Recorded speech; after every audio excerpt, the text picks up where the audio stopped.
Okay.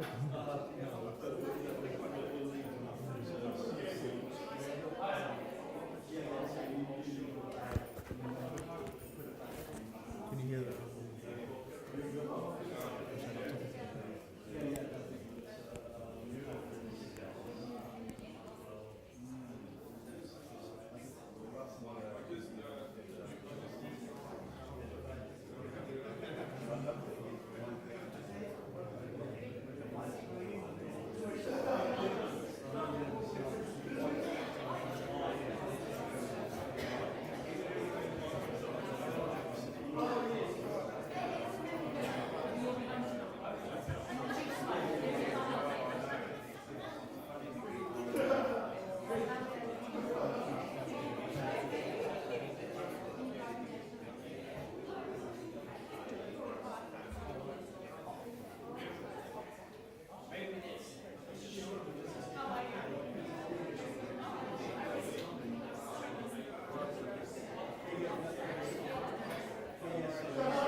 I have 5 minutes to have a quarter with you regarding our trip in the whare and most appropriate thing we're having a whakatau. What we did yesterday was to bring these lovely people into our space. Also, it's called Te Rātapu today.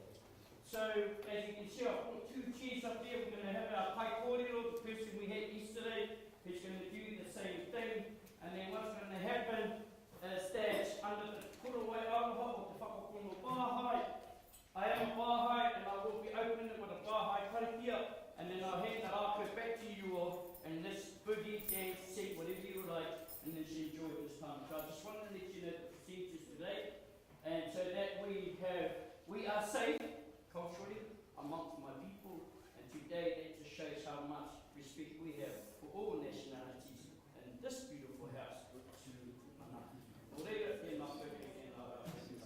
So I will wait till everybody's coming in to see all the men, and then I'm going to do I'm going to do a small wairia. What is it? It's not a kalanga.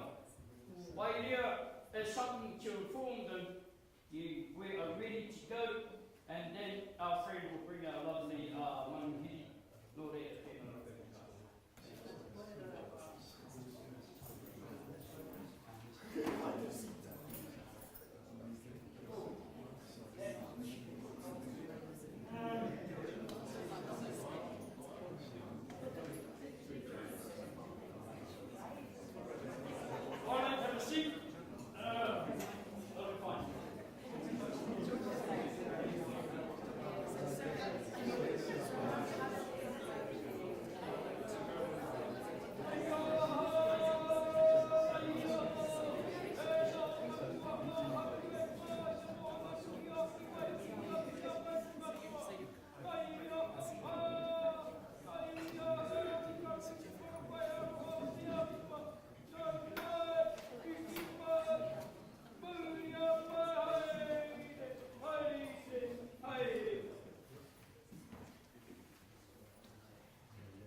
E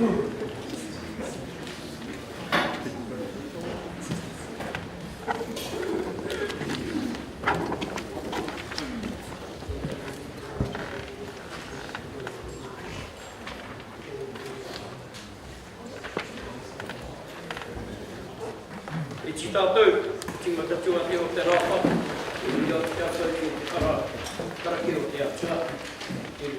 E raro i te korowai aro o te whakapono pāhai, e mihi atu kia ui. Ka whakapainga te kukapu me te whare, te wāhi, te tauna nui, te nāko, te mauna, te piringa, te ana. Te awa, te whenua, te moana, te mautere. Te raurau me ngā wahi katoa. E kōrero tia ai te atua, e whakakororia tia ai tōna nui. Kōrero tō ingoa tapu nui ai tautoko. E kōrero te reo prawa. Blessed is the spot, and the house, and the place, and the city, and the heart, and the mountain, and the refuge, and the cave, and the valley, and the land, and the sea, and the island, and the meadows where mention of God has been made, and his praise glorified. Pahola. Please sit.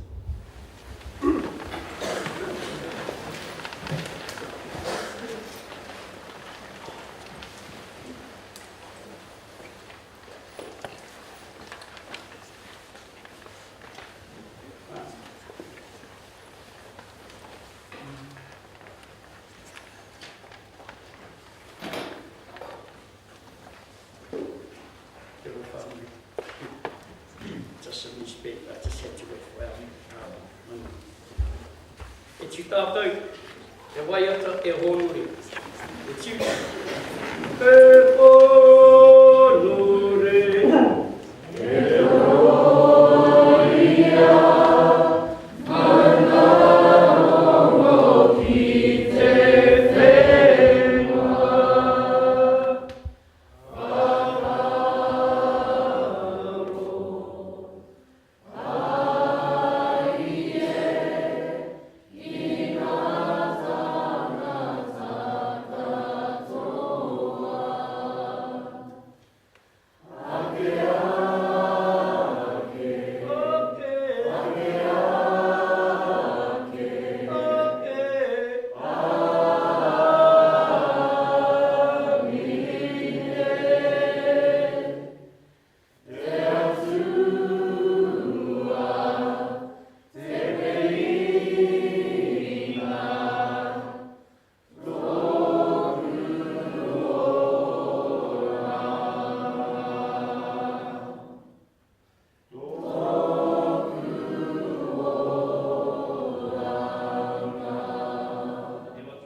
whenua. Tēnei au e whakatautei au koutou i runga i tō tātou me marae, nā ki te wānanga. Nā ki te wānanga, ka wānanga hia i nā momo kōreo ko, ka kua ki nei, i roto i te papatū waiwai i tēnei rangi. Tēnei rangi i whakahirihira, mana hapori katoa o Aotearoa Whānau, o tira o te apopotanga o whakawhai tinei i tēnei rangi. Nō reira, tēnei au e mihi nei ki au koutou, e whakakāmu ki nei i o koutou me kura. O tira na manuhiri tuarangi ko eke mai nei. Ko eke mai nei ki te whakatina nei hia, te kaupapa o te Race Unity Speech Awards, rua te kaumā tahi tau, e whakarite nei i o koutou. E whakanuia nā mātauranga kua whai iti nei i tēnei rangi. Nō reira, te tari prihi mana ki nā koutou, te taha pāhai ki nā koutou. O tira, nā iwi, te moane nui nā kiwa, nā iwi maha, Ko whakakotai nei, I raro I te tāhu o tēnei whare. Te whakaroa ake ki ngā kaupapa kōrero, e kauea nei, e rātau I tēnei rangi. Ki te aha, ki te para te te huarahi mā tātou ki mua, kia poke whakamua tātou, I roto I te hōhōtanga, te whakakotahitanga, I roto I ngā hō, hāpori, huri noa I te motu. Kei a rātou mea te ngā whakautu, hei ārahi nei I a tātou. O tira kia whakatūtuki I ngā wamata o rātou mā o whakamene atu ki te pō. Nō reira, kai tumihi au I te kaupapa o te mātāri. Ka tai anō ka kitea nā tōku I kora, o nā whetū, e pia tātene mai nei. Ko rātou nei, nā whetū o te anai nei, o tira te āpopo. E hangai tuana tā rātou nei kōrero. Ki nā kaupapa whakahirihira, e nā kautia nei e rātou tēnei. Nō reira, nā kai whakawā, o tira nā kai tautoko o tēnei kaupapa, te taurawhiri ki reo Māori ki nā koutou, o tēnā koe, I te wharango. O tira, nā kānohi hau, ka tai anō, ka whakawhai iti nei o tēnei kaupapa. I mua I tō tātou nei aroaro o tēnei rangi. O reira, o kare kia hia ngā kare kia tātou nei. Mōku te whiwhi nā te mea ka tahi anō, ka whikoi nei I te ora ātea, ka karama mai ta kutua kanan. Ki kone, ki te mihi atu ki a koutou. I runga I te rangi Māori, I runga hoki I te ngā kaumahaki, kia whakakotahi nei I a tātou, I ngaro I te kaupapa, o te Race Unity Speech Awards. Hara tēnei E te mea hei whakataitai, koe no, He mea hei whakakotahi nei nā whakaro, kia fuatu nei ki a tātou, kia purupuru nei ki a tātou, nā whakautu, kia pehi nei ke kaikiritanga I roto I nā hāpuri huri noa roto. Nō reira, ka kutua tana rānira te nā koe. Mena ka amuhi, ka tai anō, ka tutaki atu, I nā rangi kua huri aki nei. Nō reira, huri noa tō tātou nei whare, tēnā koutou, tēnā koutou huri noa, tēnā tātou katoa. Veci, vai e tō, kia aoha.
Tēnā koutou, tēnā koutou. Tēnā tātou katoa nau mai, haere mai, whakatau mā ki tēnei wā ipurangi, ngā tohutoa kōrero, rehitahi a iwi. I am Marva Moayed. I am a reporter for TVNZ's Sunday program, and I am the second choice for MC today. So I'm very sorry, the wonderful Tianiwa, who was meant to be here, has a tangi she has to attend, so I am filling in. And I apologise for that, because she is incredible and we're really hoping to have her next year. But it is a pleasure for me to be here. I was myself, many years ago, a competitor, no, it's not the right word, a participant in the Race Unity Speech Awards, and I'm delighted to be back a few years in a row now to MC and to carry us all through today's program. And dance break, everyone.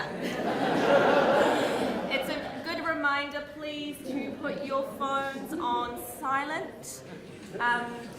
Totally fine if they ring for me, but out of respect for our wonderful young speakers, we don't want any disruptions. It takes a lot to come up here and speak to a group of people, and we just want to show them lots of love and respect. So everybody, your reminder to put your phone on silent. So the Race Unity Speech Awards are a platform for senior high school students to put forth their ideas, their experiences and their insights, presenting a future for race relations in Aotearoa.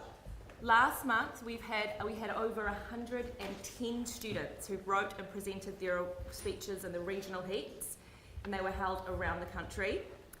From around the regions, 22 speakers elevated to the national semi-finals, and today's event features the top 6 in this year's awards. And it's a great pleasure for me to welcome you all here today, and so that we can listen and celebrate these young people and their ideas, and I guess kind of revel in the potential for racial harmony led by these young people in our future.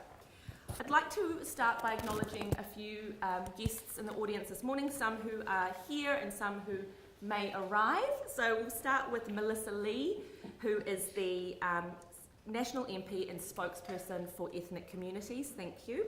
Fiona Cassidy, the Executive Director, Office of the Children's Commissioner. The Honourable Jenny Salesa, who I'm not sure is here yet. No, that's okay. She is a Labour MP for Panmure Otahuhu. We're also expecting a visit from Minister Priyanka Radhakrishnan, Minister for Diversity, Inclusion, Ethnic Communities. Dr. Betty Ofe-Grant, Vice President of the National Council for Women. Anmar Tawfiq, the National Council of Women. Karan Shenoy, Chair of the English Language Partners. Leslie Hosking, Chief Executive of the Teaching Council. Gulriz Gahraman, Green MP and spokesperson for Human Rights and Ethnic Communities. And the lovely Susan Mannon, who is the Chief Executive of the National Spiritual Assembly of the Baha'is of New Zealand. Now, you would have seen in your little booklet that was kindly left on your chairs that the Speech Awards were established in 2001. They were established in the memory of Hedi Moani, who tirelessly promoted and championed the oneness of humanity. You will read about the sponsors and partners in there too, and I'll mention them as we go through the program today. Now, the New Zealand Police have been the principal sponsors of the Speech Awards since 2008, and we are incredibly grateful and honoured to have that partnership with New Zealand Police. They sponsor the National Champions Award, which is the Te Tohu Raukura a Motu. And that one has a monetary prize of $2,000, $1,000 for the speaker and $1,000 for the school. I'd like to invite now the Chief Judge, Deputy Commissioner of the New Zealand Police, Wally Homaha, to say a few words.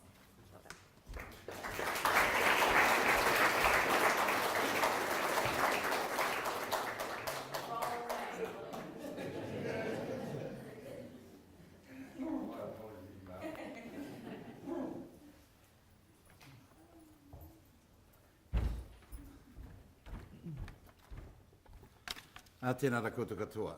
Tuatahi kānui te mihi atu ki tō tātou atua ka harawa. I te timatatanga o tō tātou hui i roto i te honore ki aia, he honore, he kororia, he maungarongo ki te whenua, he whakaro pai ki ngā tangata katoa. Nō reira, e te tūpuna whare e tū nei, kānui te mihi atu ki a koe i raro i te tūnui o tēnei whare, te whare a tāhua o ngā tangata katoa. E pai ana ki te kiti e koutou, koe tai mai nei ki te whakarongo ai te kōrero o ngā tamariki o ngā rangatahi i rungi te kaupapa nei.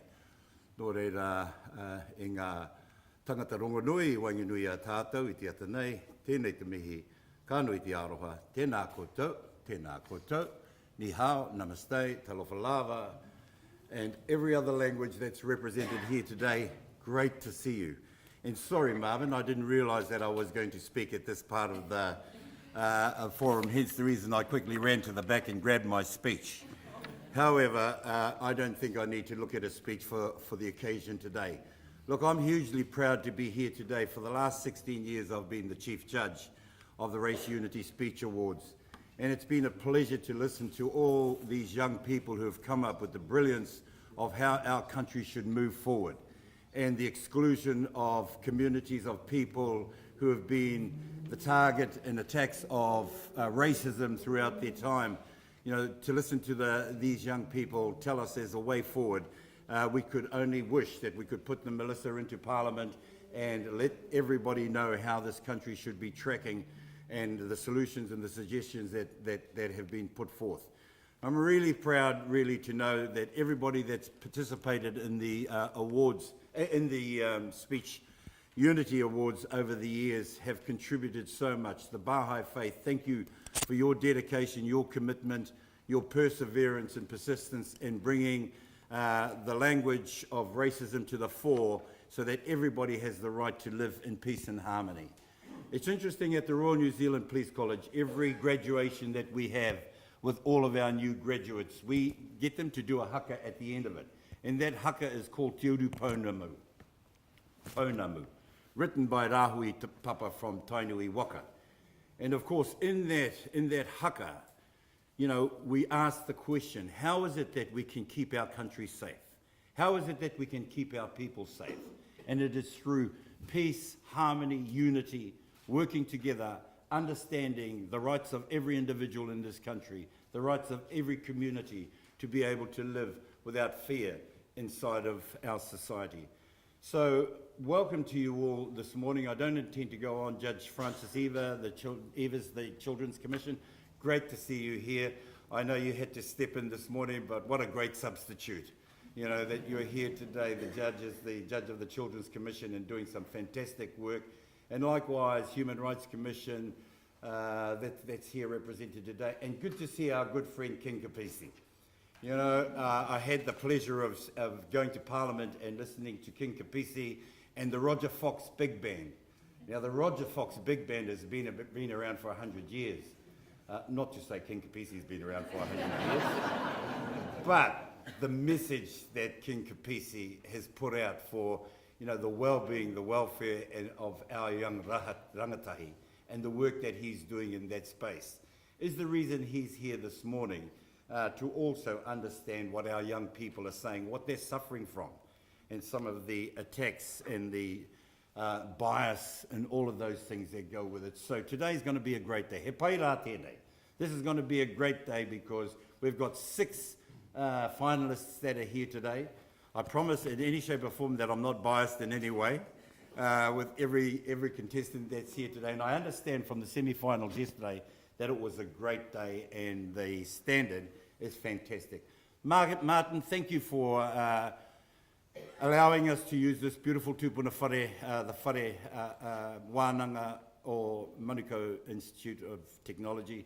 Thank you for your generosity and allowing us to be here. To all you parents that are here today, you know, marvellous. And if your son, daughter, doesn't happen to win this, just be proud of the fact that they were here today on the stage, giving a message that's an important message, not about self, but about all of us. And so that's the whole essence of this event, is about inclusiveness. All of us having the right to live in our own skin and be who we are, celebrating multiculturalism based on a foundation of biculturalism. So, and awesome to see you here, Marvin. Despite Te Anianiwa not being here, she's a niece of mine from my hapu in Te Aroa. So, but what a great, again, of course, substitute, because you have been one of those who've stood on the stage presenting to everybody. I've been here 16 years. You must have been there just before that. Before that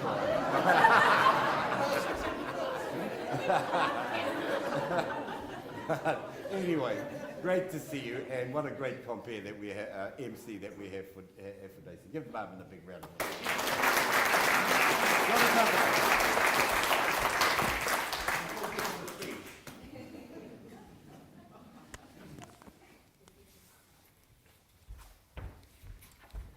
mark of a great leader, someone who was not prepared to give the speech, but got up and did that anyway, beautifully. So thank you so much, Wally, for that. And I really hear what you say about the fact that these young people, all our young people, are growing up in a time where every message they're hearing from all sides is about self, is about individualism, is about how to look after yourself at all times. And against the odds, we have young people here today who want to speak about and share their ideas about humanity and the oneness of humanity and unity that they'd like to see in this country. And that is really special. Do not take that for granted, but let's every year try and make this kaupapa more widespread and so I would, on that note actually, I would like to invite the national co-champion of last year's Speech Awards, Cheryl Chand. She's going to share some of her reflections as she returns the National Champion Shield to the Chief Judge.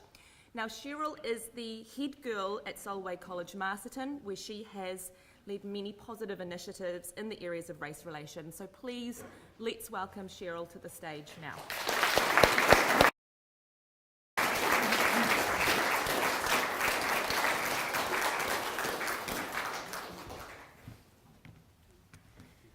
Ladies and gentlemen, esteemed guests and participants of the 2023 Race Unity Speech Awards.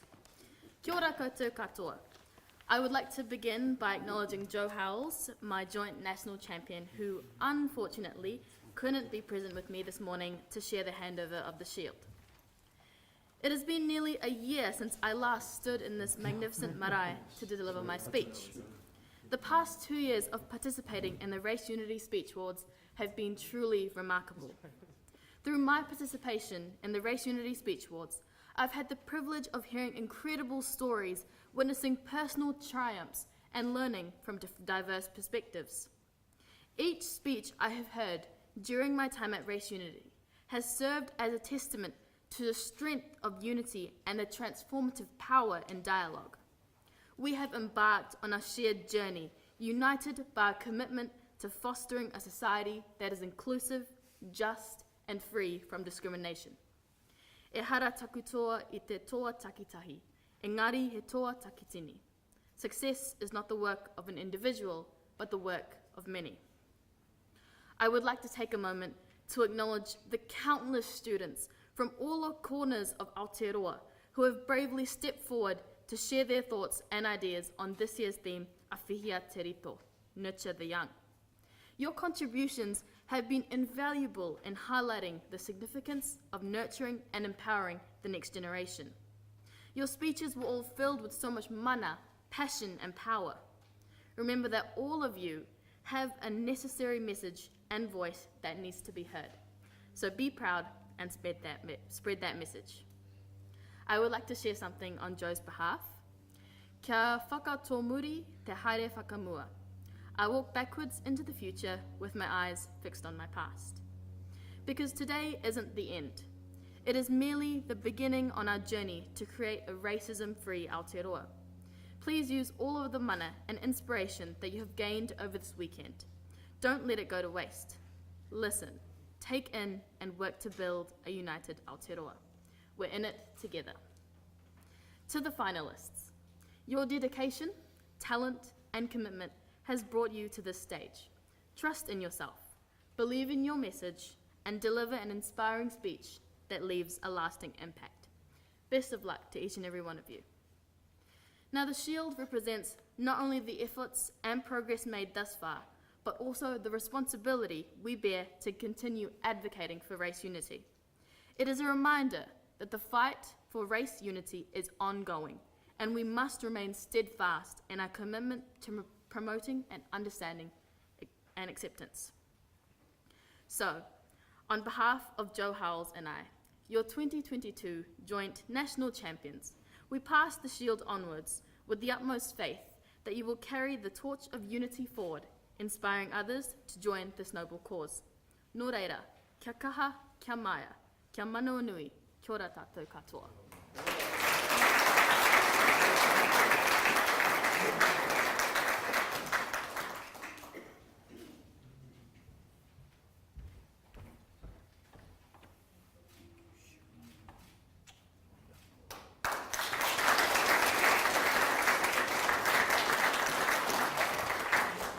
to acknowledge Cheryl and say thank you for a great speech last year, and she was also a joint winner with Joel from Kirikiri High School, and it was the first time that we had a joint partnership in terms of winning this, and it was a special moment.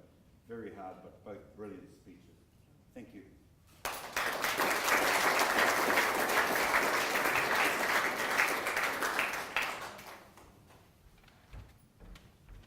Thank you, Cheryl.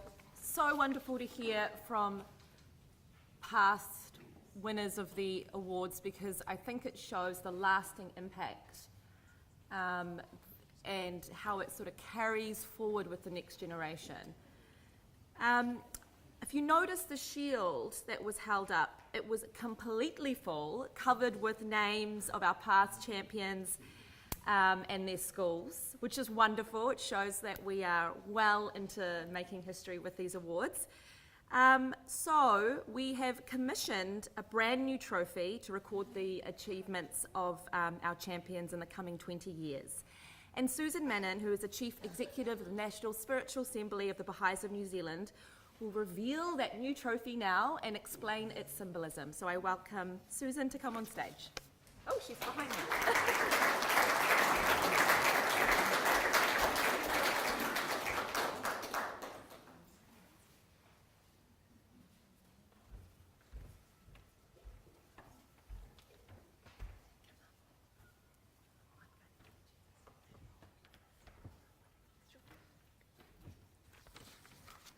Ngā mihi aroha, kia koutou katoa. I'm sorry that I do have to refer to notes, unlike Wally and his brilliant speech, and I hope you'll forgive me for that. But it is my pleasure on behalf of the National Spiritual Assembly of the Baha'is of Aotearoa, New Zealand, to present the new National School Trophy, which the carver Raj Irving calls He Waka Eke Noa, meaning we are all in this together. So we'll unveil it, and Eva's kindly agreed to hold it while I say a few words about it.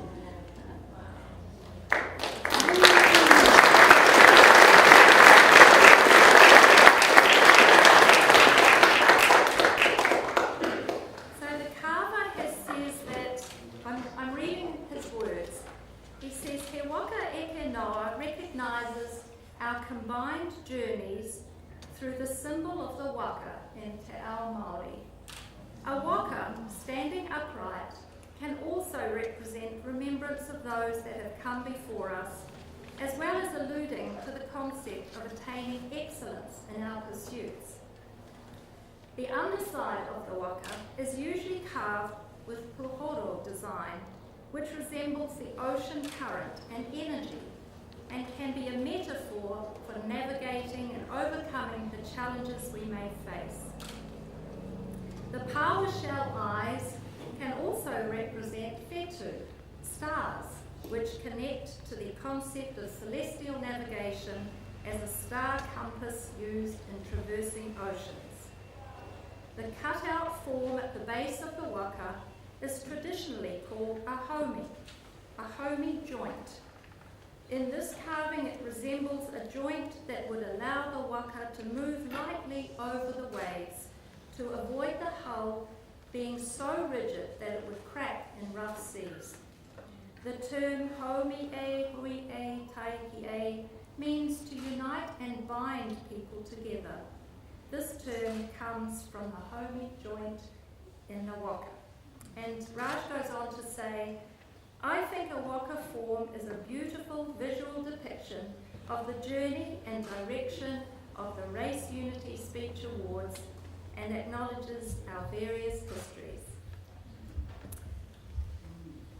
In our gathering here today, I feel sure that this collective sense of purpose that the students who participate in the Speech Awards are helping to shape a different pattern of society, or for society.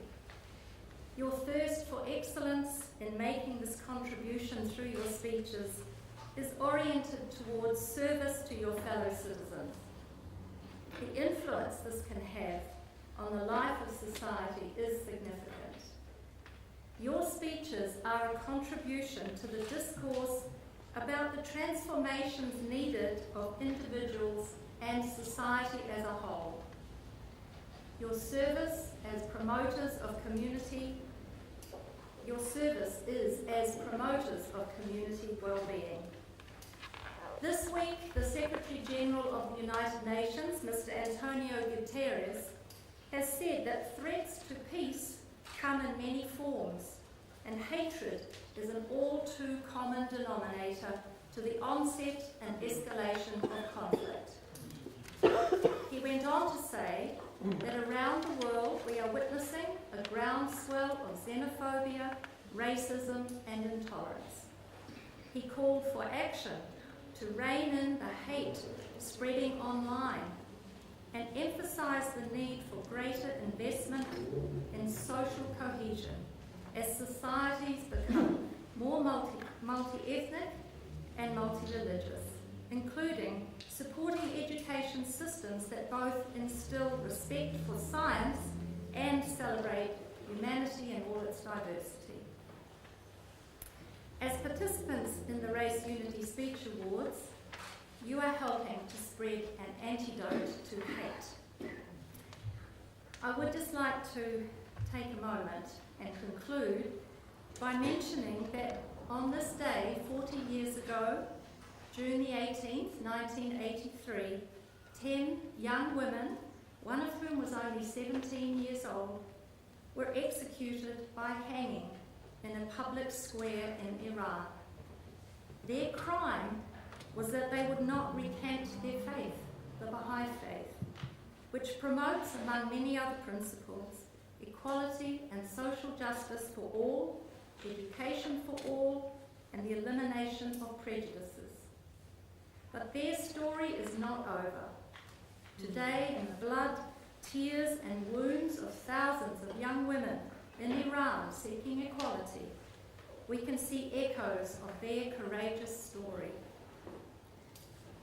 We see the same path being walked, and we have a greater understanding that the struggles of one people anywhere in the world to not be discriminated against affect us all. Human rights is a big issue in so many parts of the world. Aotearoa New Zealand can be a model of eliminating racial, gender and religious prejudices. Thank you for your service, your most valuable contributions, and I very much look forward to hearing your speeches. Whiritia te tangata. Ngā mihi, thank you.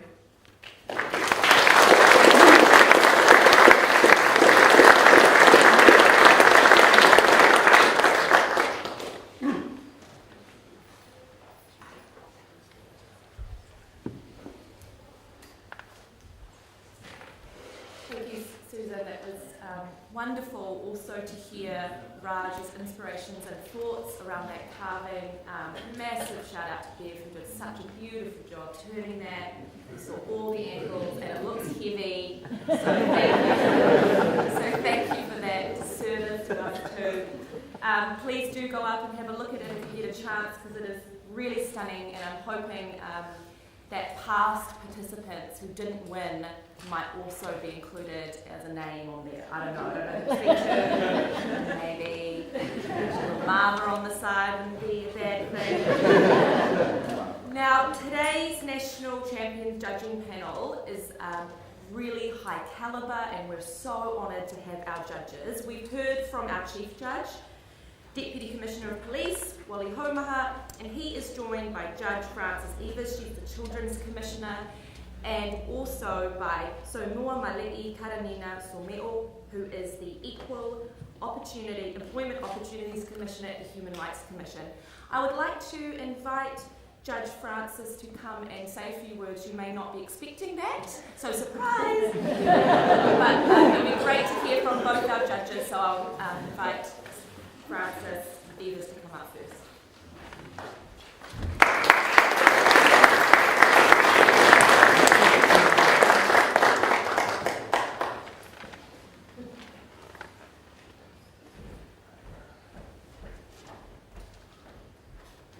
Tēnā rā tātou katoa. I think there's a song about that. I wasn't expecting that.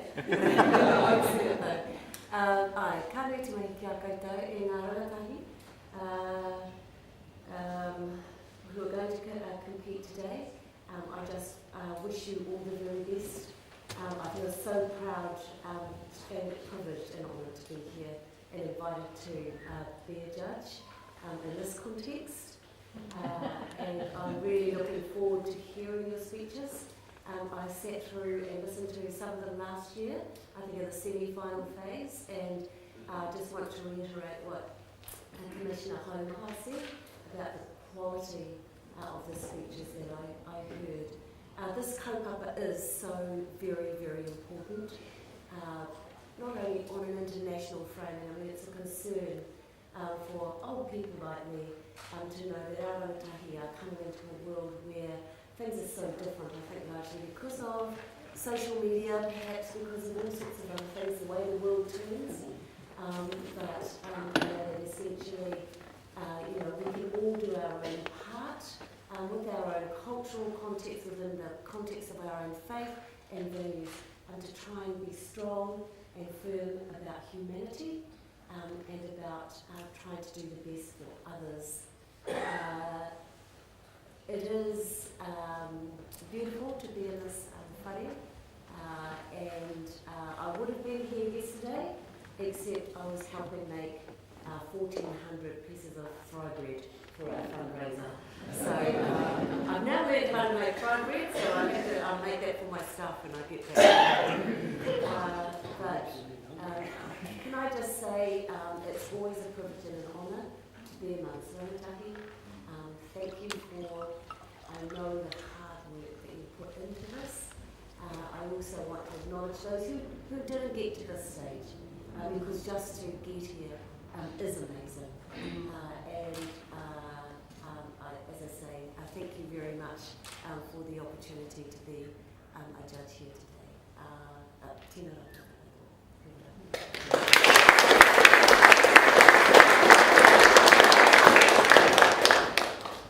Thank you, Judge Francis Evers. I would also now like to spring the opportunity of doing a speech on Commissioner Sonoa Mali'i Karamina Someo, who please do come up. We would love to hear from you.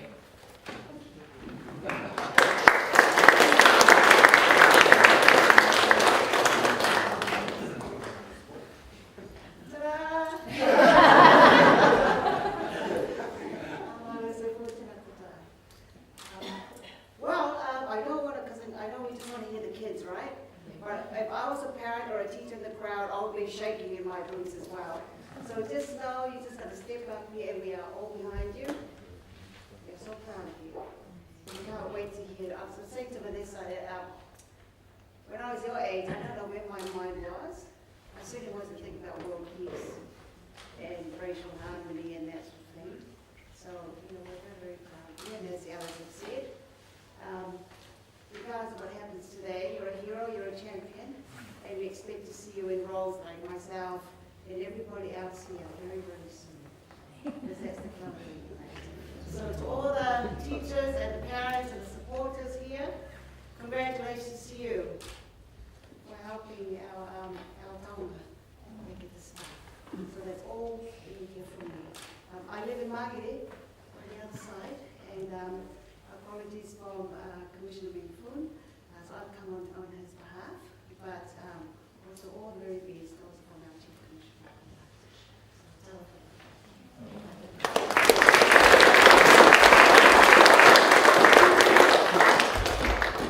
thank you, Karamina. We also want to welcome, and I won't ask her to come up, but the very important special role of timekeeper, Amy Tong. Can we hear her?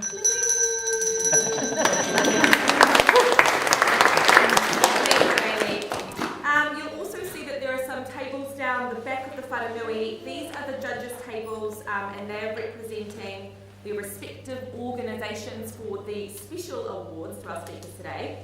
Now, the special awards have a monetary value of $500, and they seek to celebrate the diversity of excellence. So we hope that all the speakers will receive a special award and have their voices amplified across different platforms reaching a wide range of people. I'm going to go through those awards quickly. I promise we're not too far away from kicking off with the speeches. The New Zealand Baha'i community, which continues to coordinate the speech awards, is sponsoring an award today. It is called Te Tohu Maramatanga, and it is the Baha'i Community's Award for Insight. The Human Rights Commission and the Hidimuani Charitable Trust have both supported this initiative since the very beginning. Both are sponsoring awards today at the national level. We have Te Tohu Eke Panuku, the Human Rights Commission Award for Impact, and Te Tohu O Mainga, the Hidimuani Memorial Award for Advocacy. The Ministry of Ethnic Communities and Speech New Zealand are long-standing supporters of the awards, and they are sponsoring the awards Te Tohu, I'm going to get it guys, Te Tohu Whetu Mataro, the Ministry for Ethnic Communities Award for Vision, and Te Tohu Aua Hatanga, the Speech New Zealand Award for Delivery. My son goes to full immersion Kura, and I'm so glad he's not here because he would be like, shame. And since 2001, the Manukau Institute of Technology has hosted the Speech Awards in this beautiful whare, and honestly, it is gorgeous. It feels like an honour being able to stand at this lovely podium. They are presenting an award today, Te Tohu Manaakitanga, the Manukau Institute of Technology Award for Manaakitanga. And finally, I'd like to acknowledge the design studio Mark over here somewhere. Now, for the last several years, they have provided the branding, the graphic design, the web design, all free of charge. Thank you guys, it is massive.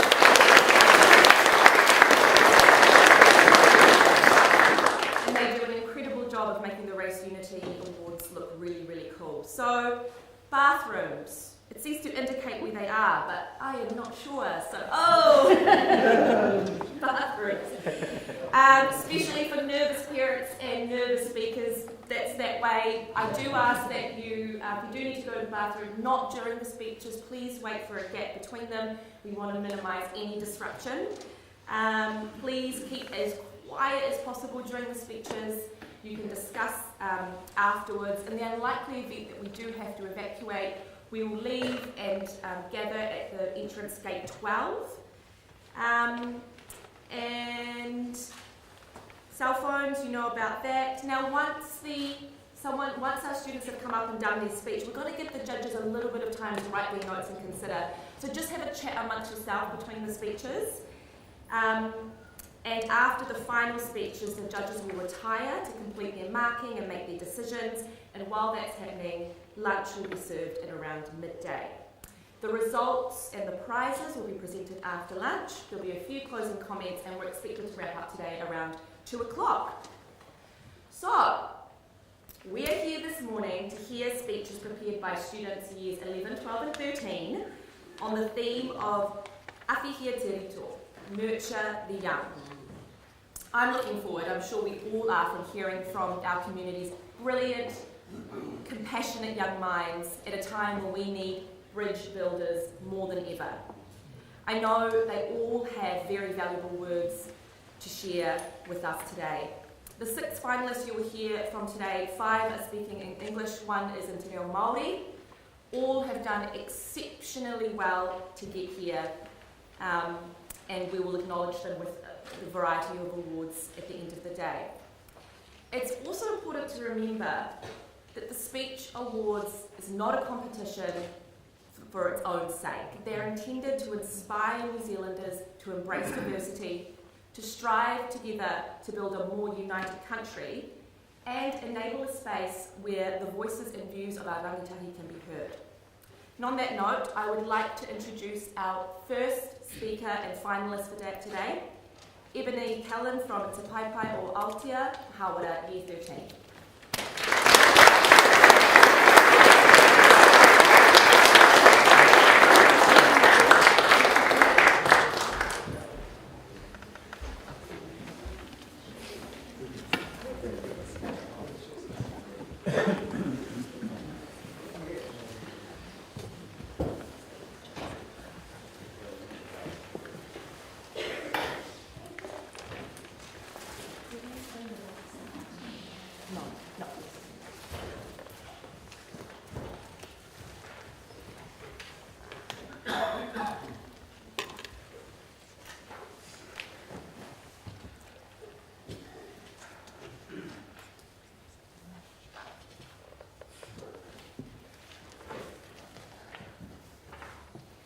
whakawhānuitia te rito mō te harakiki.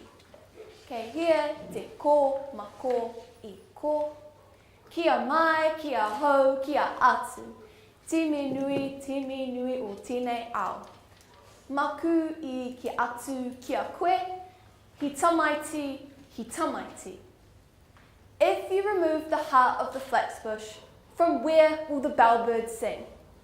If you say to me, what is the most important thing in this world, I will say to you, it is the people, it is the people. Our tangata, our people, make Aotearoa New Zealand who we are. Our tamariki, our children, make Aotearoa New Zealand who we are. They are our future leaders. They are who can embrace our multicultural society. They have the power to create racial unity. A whiha te rito, nurture our young. I believe racism begins from a young age. As a child isn't born hating another, a child is taught to hate another. It is the repetition of negative, hateful, and even racist behaviours in our tamariki's environment that has influenced some of our tamariki to develop these same racist behaviours. This is the problem, Aotearoa New Zealand. We need to view our tamariki as seeds, planted in the garden of life, each holding the promise of a future free from racism. When you sow a seed, it needs light, water, and shade. So for our tamariki to thrive and to blossom, they need aroha, a kaiarahi, and to feel a sense of belonging. A whiha te rito, nurture our young. First, a seed needs water to activate germination. Similarly, our tamariki need aroha to feel supported and to ground their core values. Aroha is fundamental for our tamariki, and it's given by the people who surround them, teaching them how to love, how to emphasize with others, to be compassionate, but most of all, aroha influences our tamariki to embrace their differences and to be themselves. Because how can we as a cohort embrace each other's differences without embracing our own? We want to whiria te tangata, we want to weave the people together. And I believe we can do this with aroha. As quoted by Dame Whina Cooper, take care of our children, take care of what they hear, take care of what they see, take care of what they feel. For how the children grow, so will the shape of Aotearoa New Zealand. This emphasises the need to water our seeds, to show our tamariki some aroha, to build cohesion and to build a sense of community. Because it takes a village to raise a child. We all know the grass is greenest where it is watered, so a whiha te rito, nurture our young. Second, a seed needs light to guide its journey of growth. After aroha, our tamariki need a kaiarahi, a positive role model to guide them to have positive behaviours towards indifference. Whānau should realise, communities should realise the influence that they have on our tamariki. Tamariki learn everything they know from their environment, what they say, how they act, what they value. A tamariki's environment can define who they are and the person that they grow up to be. And the sad reality is that our tamariki are learning racist behaviours from their own whānau. Their parents, their guardians, their older siblings and their peers, and sometimes their own communities. It's a vicious cycle of negative and prejudice influence, and to break this cycle, I believe our tamariki need a kaiarahi. A parent, a teacher, a coach, an older sibling or a peer, someone that they can idolise and that they can respect. Te hapaia te aratika, pūmau nā te rangateratanga mō nā uriwaka tipu, to foster their knowledge, to strength, independence and growth for future generations. This is the specific support and encouragement young people, tamariki, need to make the best contribution to racial unity. because racial discrimination is not okay. Racial segregation is not okay. Prejudice within our people is not okay. Racism is not who we are. There is strength in diversity. There is strength in cohesion. A seed needs light to guide its journey of growth.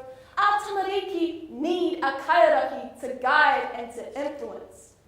Just think of our tamariki as the rito, the centre shoot of the harikiki flax that is protected and supported by the strong awhia rito. This is us, the tangata, the people. We need to support and we need to protect our tamariki from the influence of racism. We need to awhiha te rito, nurture our young. Finally, a seed needs shade. Light guides the growth of a seed. However, shade allows a seed to grow with strength. Similarly, our tamariki need to be able to embrace their own culture in order to be able to embrace diversity. Tamariki need to know their background, know their culture, know their customs, and be proud of who they are. We want to encourage them to kia Māoritanga, to hold fast to their culture, because racial unity isn't only about accepting others and their culture, but about finding yourself and feeling confident in sharing your culture. I am a proud head student of Te Paepae o Aotea, the newly opened secondary school of South Taranaki. It is the opening of my new school that has brought forward the challenge of change, and it has divided my community. It didn't hit me until the release of our school's name late last year how racist my community is or has been. Te Paepae o Aotea, it means we are all on the learning journey of Aotea as the people of South Taranaki, of realising our full potential. But groups within my community cannot see it this way. They perhaps consider the use of te reo to be confronting, that it didn't frame my school as a place of higher learning. And this disheartened me, especially to know that some of the people that I network with, that I call friends, felt the same way as groups within my community. To me, this is racism. Embracing people, embracing culture means seeing people, seeing culture for more than what meets the eye. In the end, it was my tamariki that brought my community together, because after all, my community only wanted the best for their tamariki. Tamariki across Aotearoa, New Zealand, are working hard to tackle battles of racism similar to this one. Tamariki are pushing through the undergrowth, the hate, are pushing through the mud, the prejudice, to sprout above ground and to blossom. Tamariki are impatient, tamariki are eager, they want to make change, they want racial unity. I want racial unity. And all we have to do is awhiha te rito, is nurture our young. The seeds of Aotearoa, New Zealand, are all planted in the same soil. We share the same land, we share the same common goals. We are one people, Aotearoa, New Zealand, no matter our race, no matter our religion, no matter our appearance. That is racial cohesion. We have no choice. Our tamariki, our children, our tangata, our people are the future. And we need to ensure that they grow with aroha, that they grow with the kaiaraki, and they grow to feel a sense of belonging. We can and we will achieve racial unity. Let's be proud of our diversity. Let's awhiha te rito. Let's nurture our young. Kia puipuia te kākano kia pūwai. Nurture the seed and it will blossom.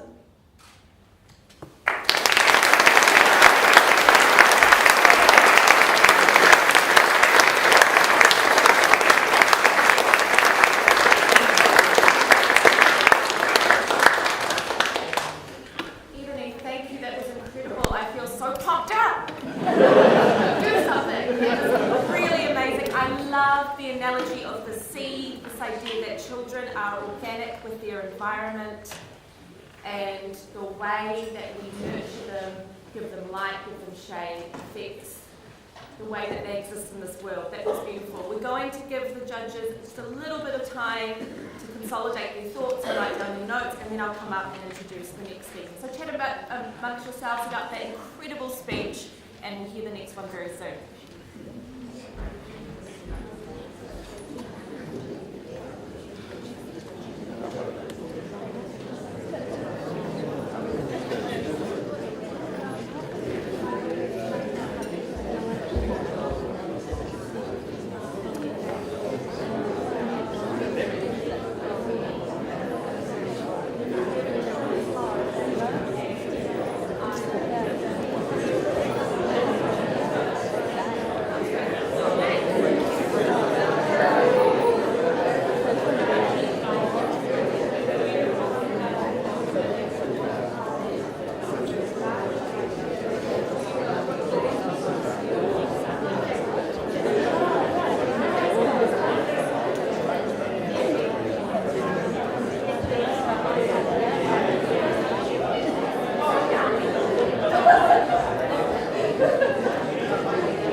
Waving to you.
great time to walk in. We can all look at you and love you personally. We are now going to have our second speaker from Year 12 student from Campion College in Gisborne, Jacqueline Te Kani Nankyville. Welcome to the stage.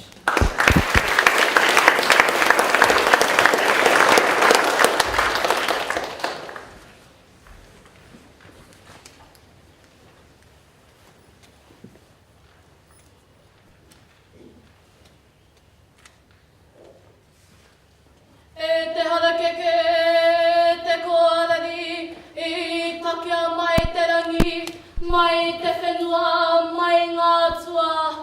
Ho mai he oranga kia mātou, kia tipu, kia puawai, kia noho hau marunga, mokapuna moa popoe. Ka tāhuri te aro ki te hunga kōrero I te ringa o Aitua. Kia tangi tonu te ngā kau kia rātau mā, he oia no kia mahara ki ngā kupu ora. Mā te atua koutou e te aki I ngā wā katoa, kia mahara I te whakapono, te tumanako me te aroha. Kia waiho rātou te hunga mate kia rātou, tātou te hunga ora kia tātou, ti hei, mauri ora! Awhihia te rito, whangaia te taumata. No reira, hei tua papa mo te kaupapa, ka whakatakoto e au I tōna kāwai whakapapa.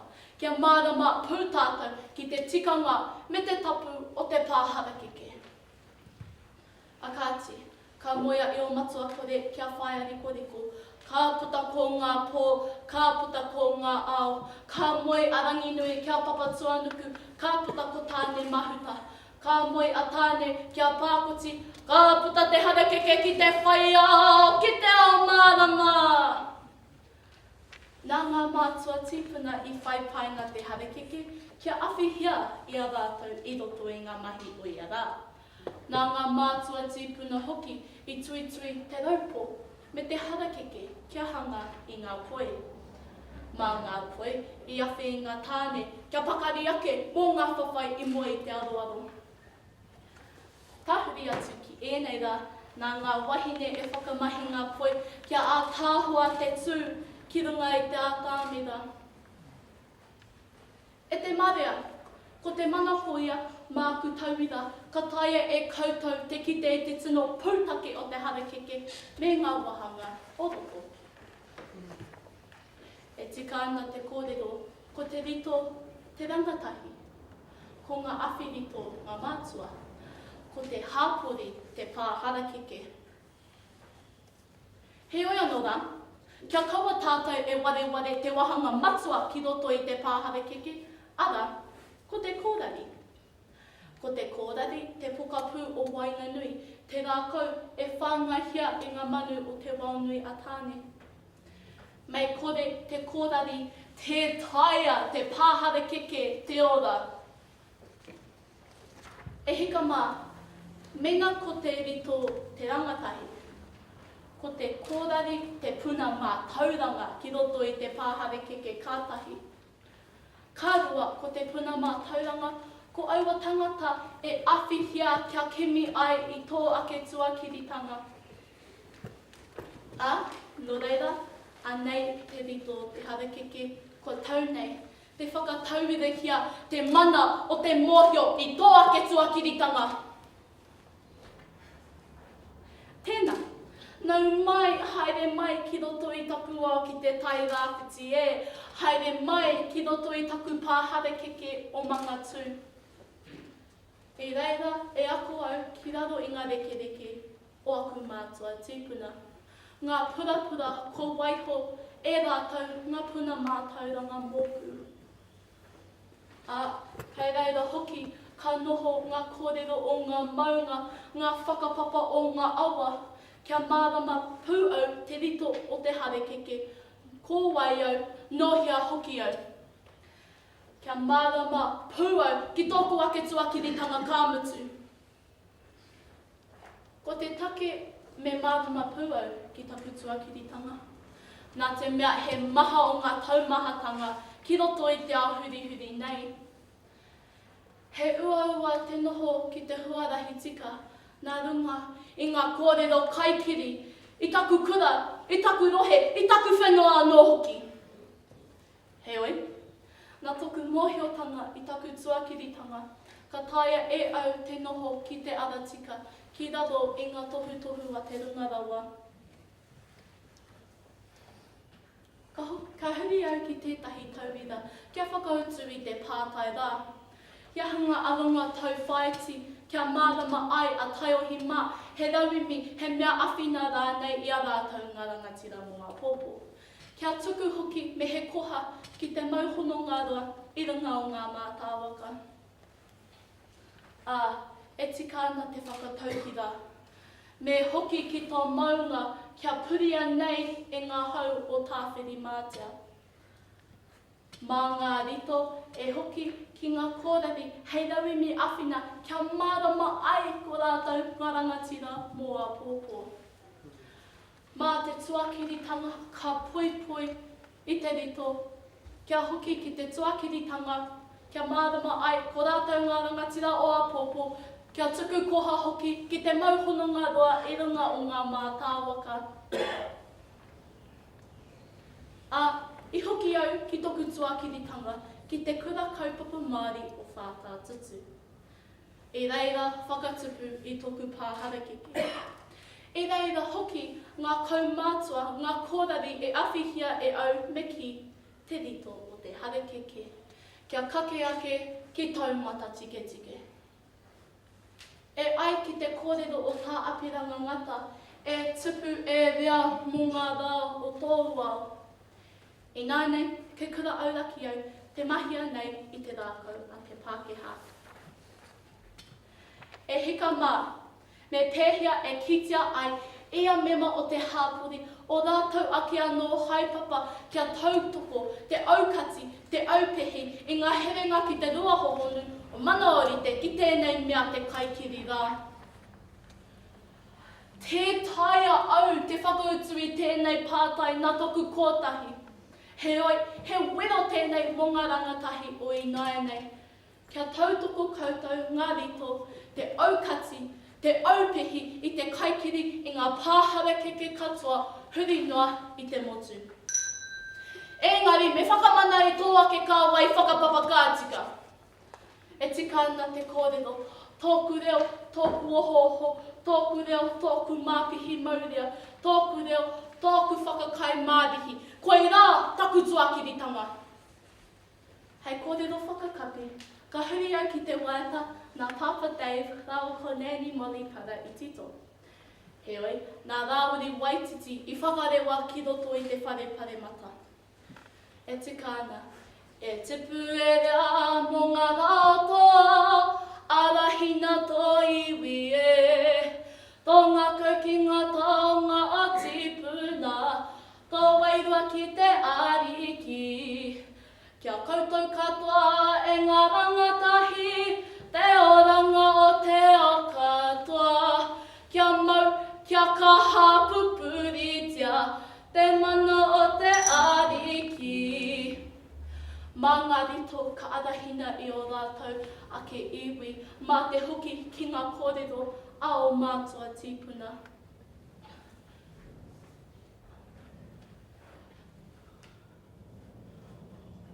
Kia taia ai te aupehi i te kaikiri mō ake tonu atu e, ti hei, mauri o rā!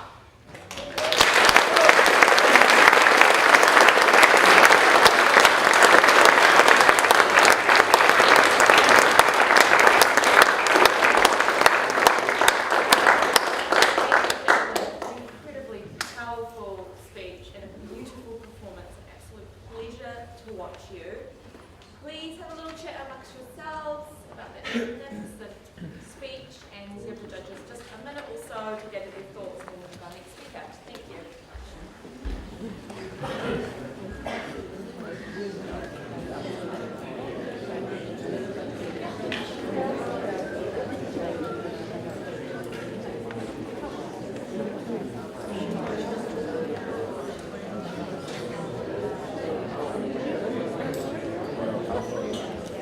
Wow.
Salwin College, Auckland.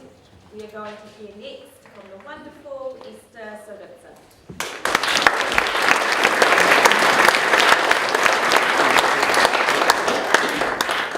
Sorry about the miss. Sorry for the miss. You didn't look like my same age. So I was like, Yeah.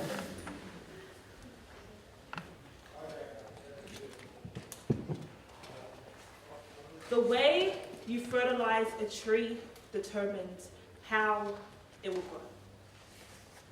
While my tree has been fertilized to think, what if I was not black? What if the melanin flowing through my skin was an actual win? What if every day when I walked out of the house, my skin wasn't placed on society's spectrum of beauty? What if I didn't have the cultural duty to make it in life because I was told that I needed to be a doctor, a lawyer, or an engineer to survive? Forbid my curls, my skin, my creativity, my IQ could be the only thing that could make me thrive. What if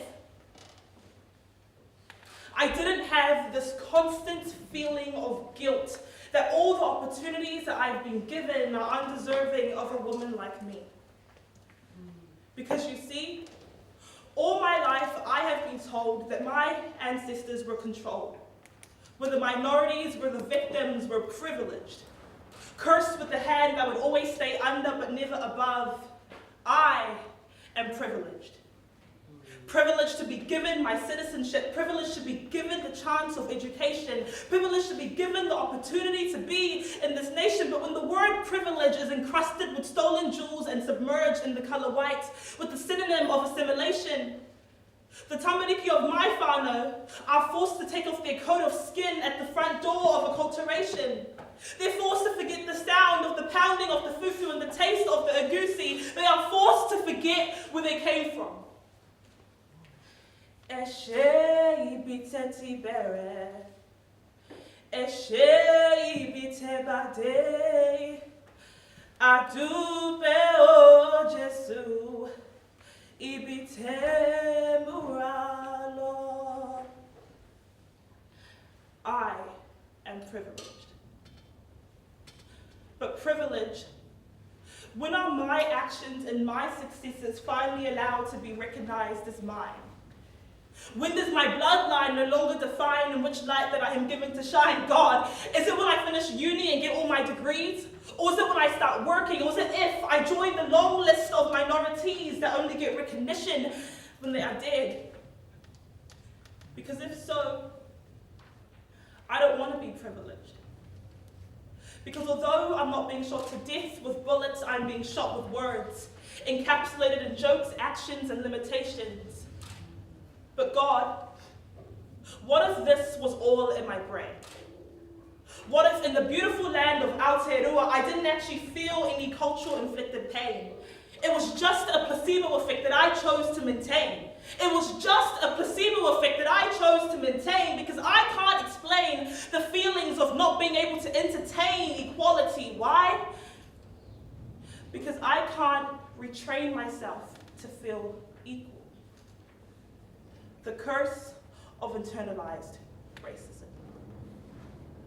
The way you fertilize a tree determines how it will grow. What is that fertilizer? Words. Words have the ability to account for everything.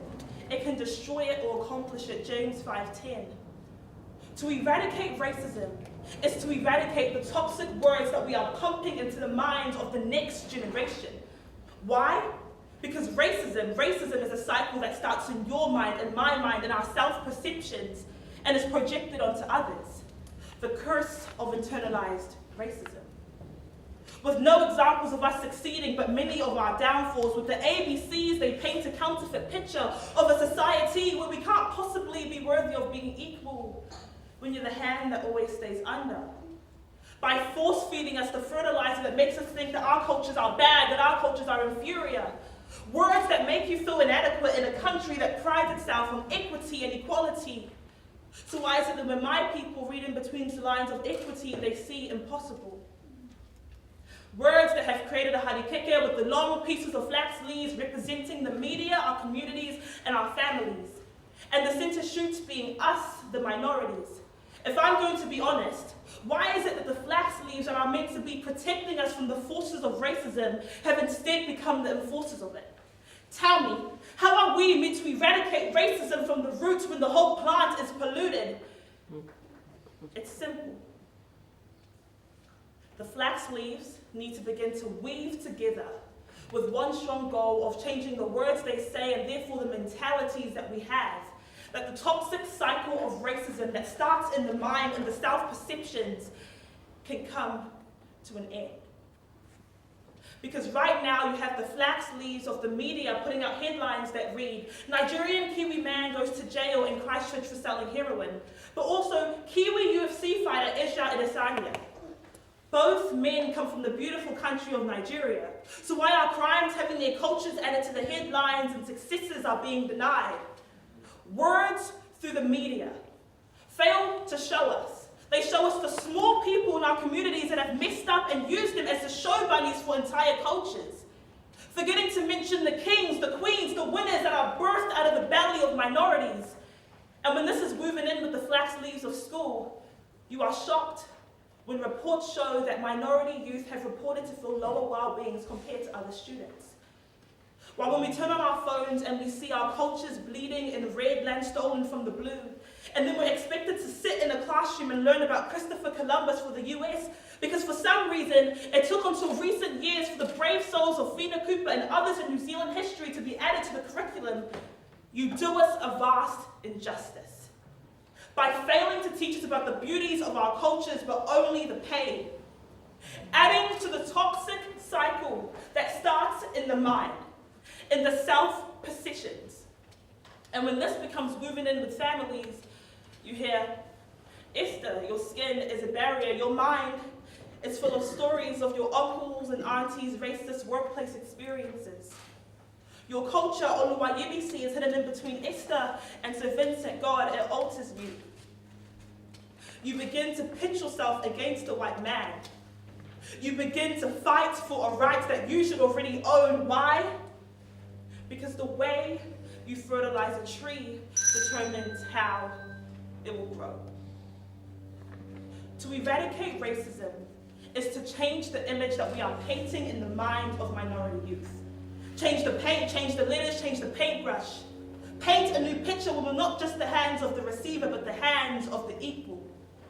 Through words, encourage us, acknowledge us about the beauties of our cultures and not just the pain. Change the words you say, change the mentalities we have to a positive self-perception. Allow us to see the beauties of our cultures and not just the pain. Because this is how we breed a new generation of trees that see the beauties in themselves and their cultures, that stop projecting hate, self-hate, and racism. The way you fertilize a tree determines how it will grow. Change the fertilizer and change the words to end racism in Aotearoa. Thank you.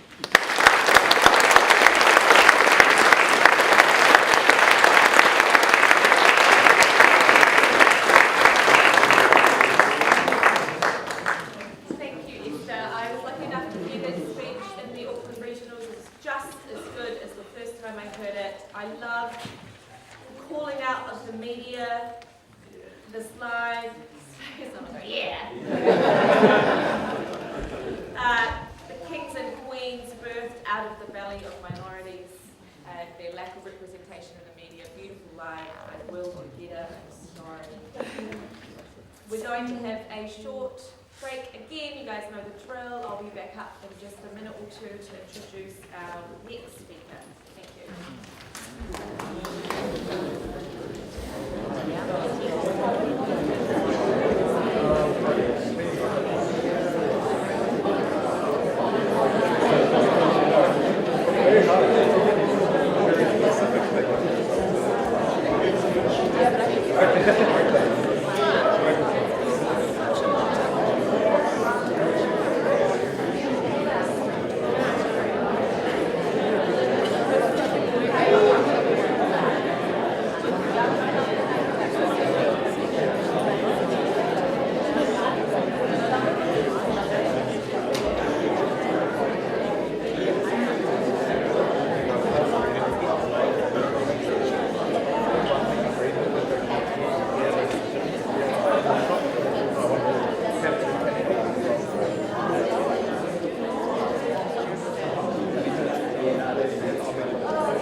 Moape.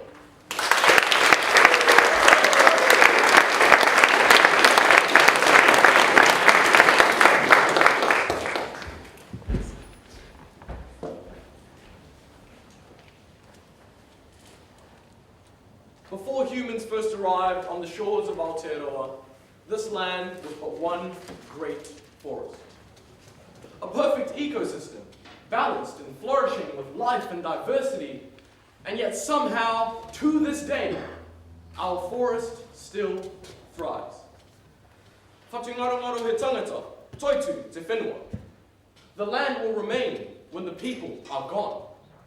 For every tree, every bush, every plant, every herb carries with it the legacy of the great forest that was before us. When we look up, we see giants in the sky, trees so high they could almost touch the clouds, hundreds of years old and still standing proud. But when you turn back the clock soon enough, you'll find out that every great tree was once but a sprout.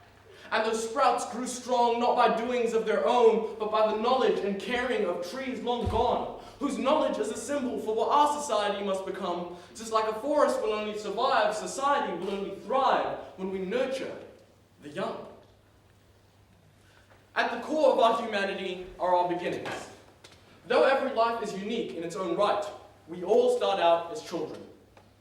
The morals and ideals that we form in our childhoods go on to mold the people we become. And the environment that we grow up in plays a key role in this. In today's world, however, lives a danger that threatens the unity of our country, a great danger that inhibits the full potential of our diverse community, and this is the part where I explain racism. But I don't need to do that, do I? Because everybody knows. Raise your hand if you have ever heard racist statements being made on social media or online. Raise your hand if you have ever been in a situation where a person's race has affected the outcome. Raise your hand if you have ever heard someone making racist jokes or comments in person. Raise your hand if racism has ever affected your life personally.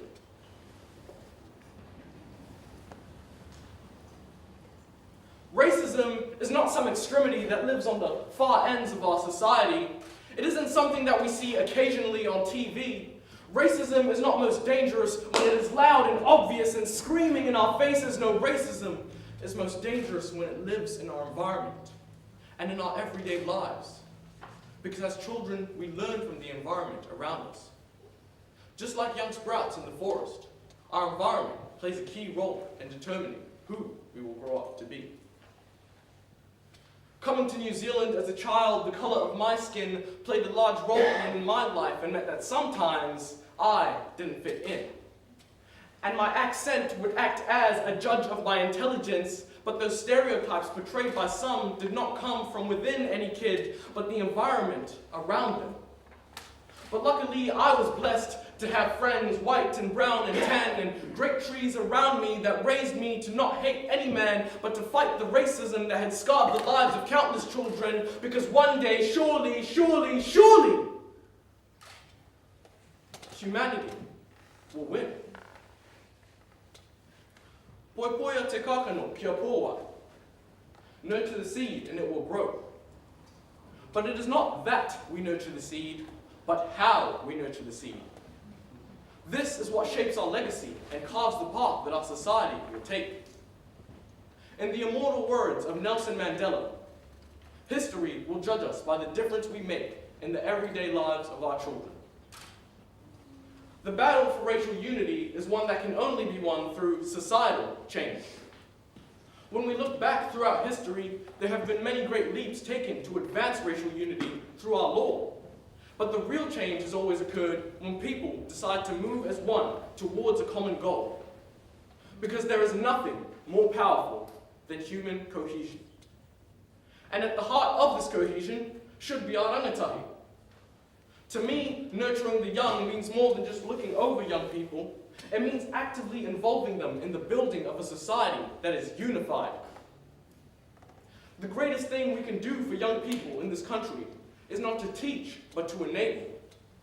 Young sprouts in the forest are not lifted up out of the ground, but instead they work their way up, growing higher and higher towards the light.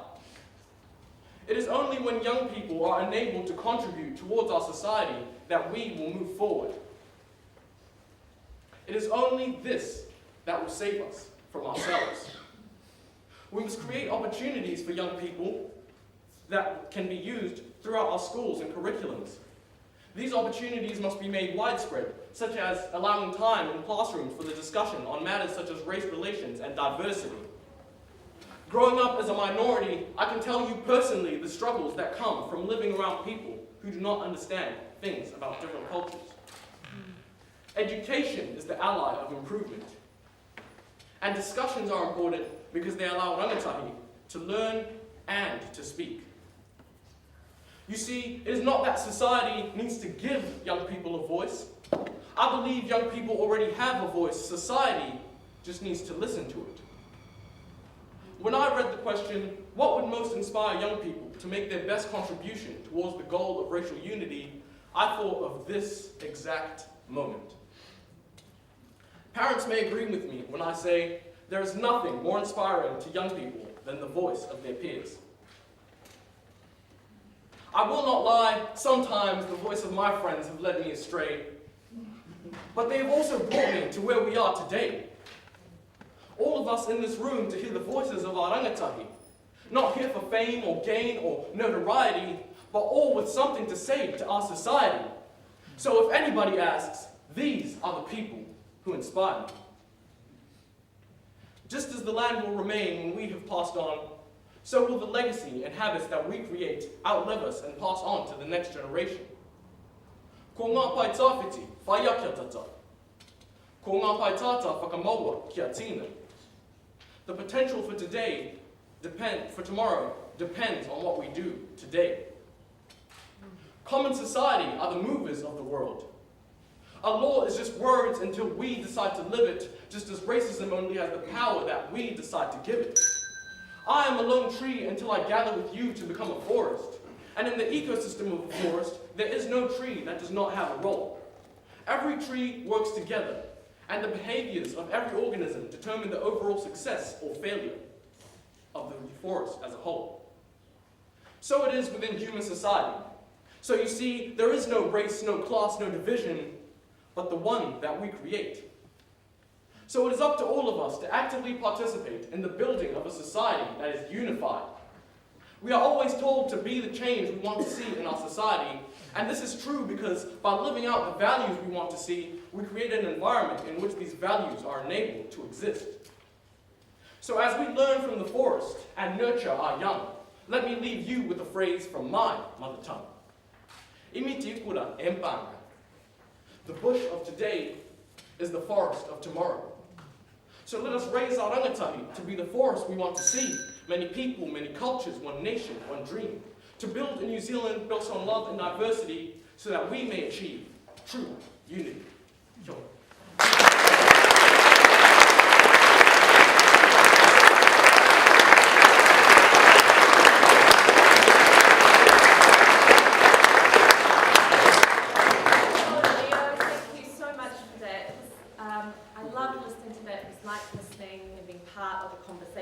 I love when you said that racism is most dangerous when it lives in our environment. And one of the things we can do is allow time in classrooms for young people, for rangatahi, to have discussions on race and diversity. So that was really brilliant. Let's give the judges a couple minutes to consolidate their thoughts, and then we are on to our second to last speaker.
fast food burger making, factory box packing, rubbish truck drivers, bus drivers, taxi drivers, and living off the pension joy riders.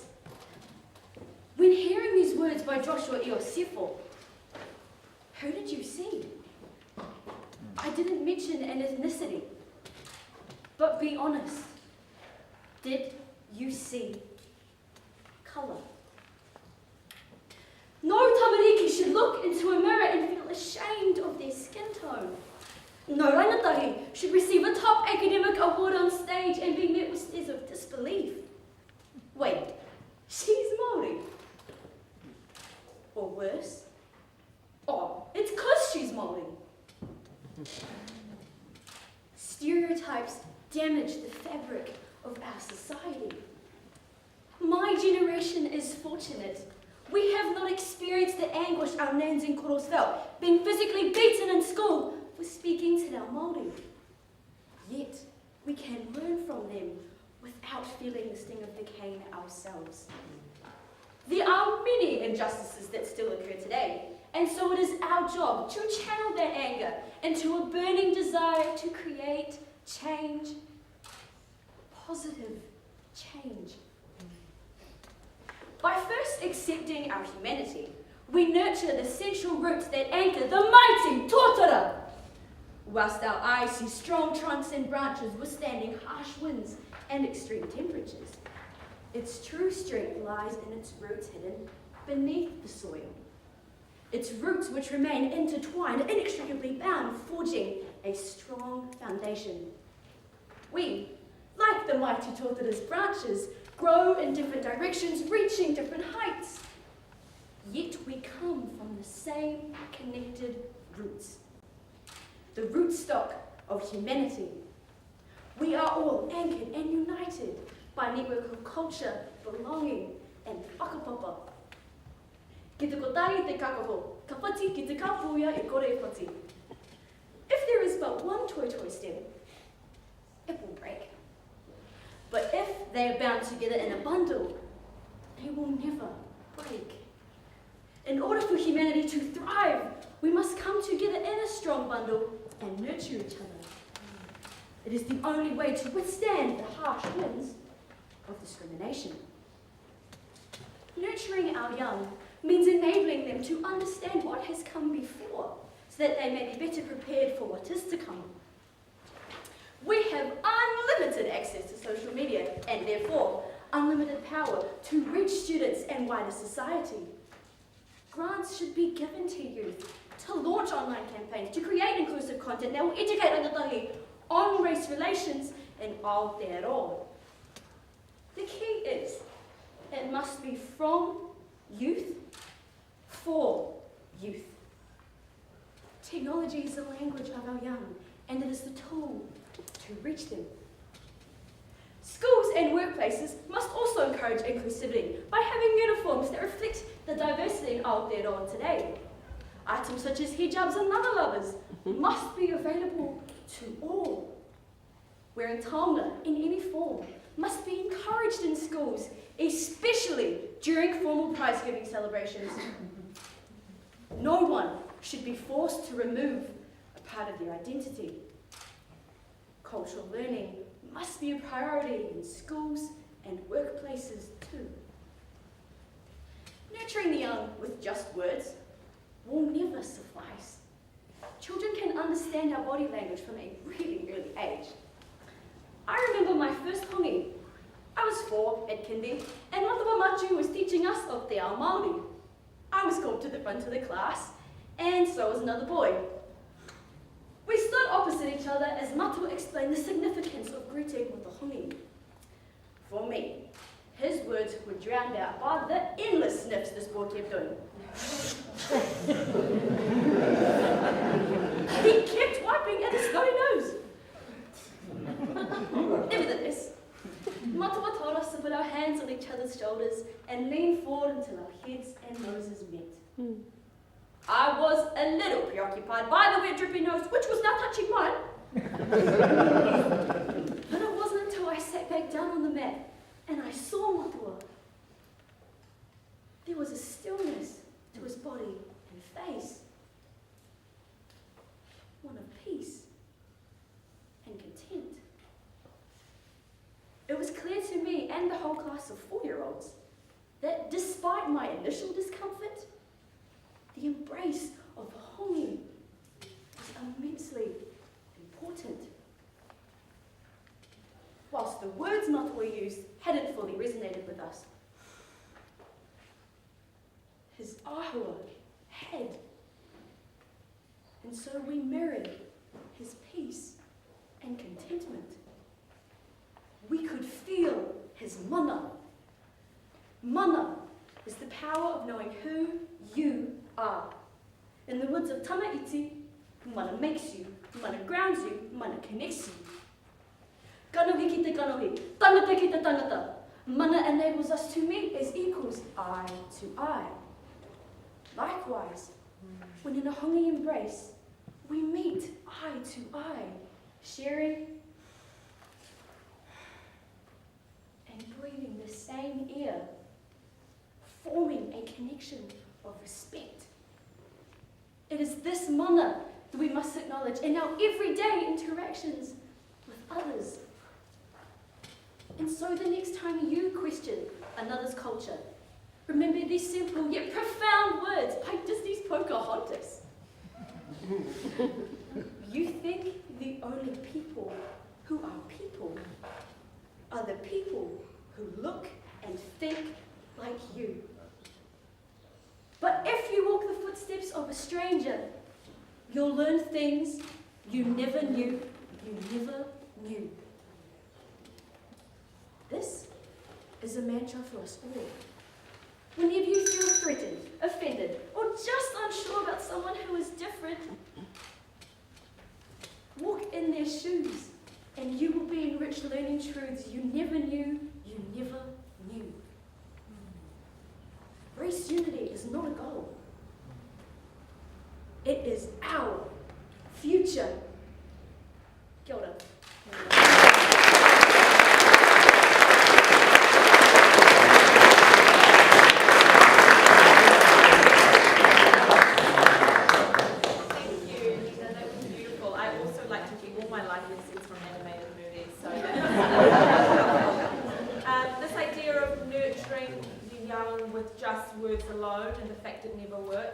The example you gave that with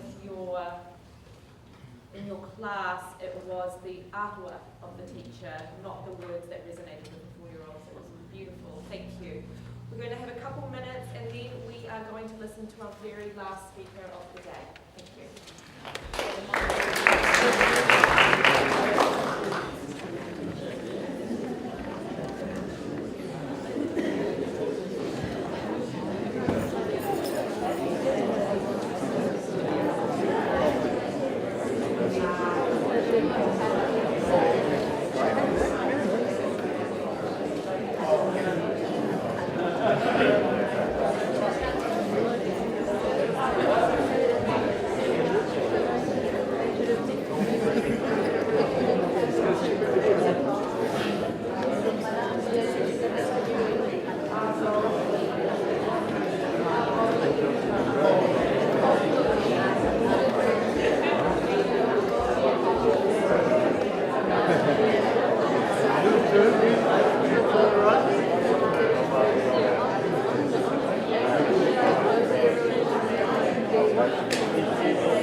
So it is my absolute pleasure to introduce Year 12 student from John Paul College in Rotorua, Gagi Vaidya.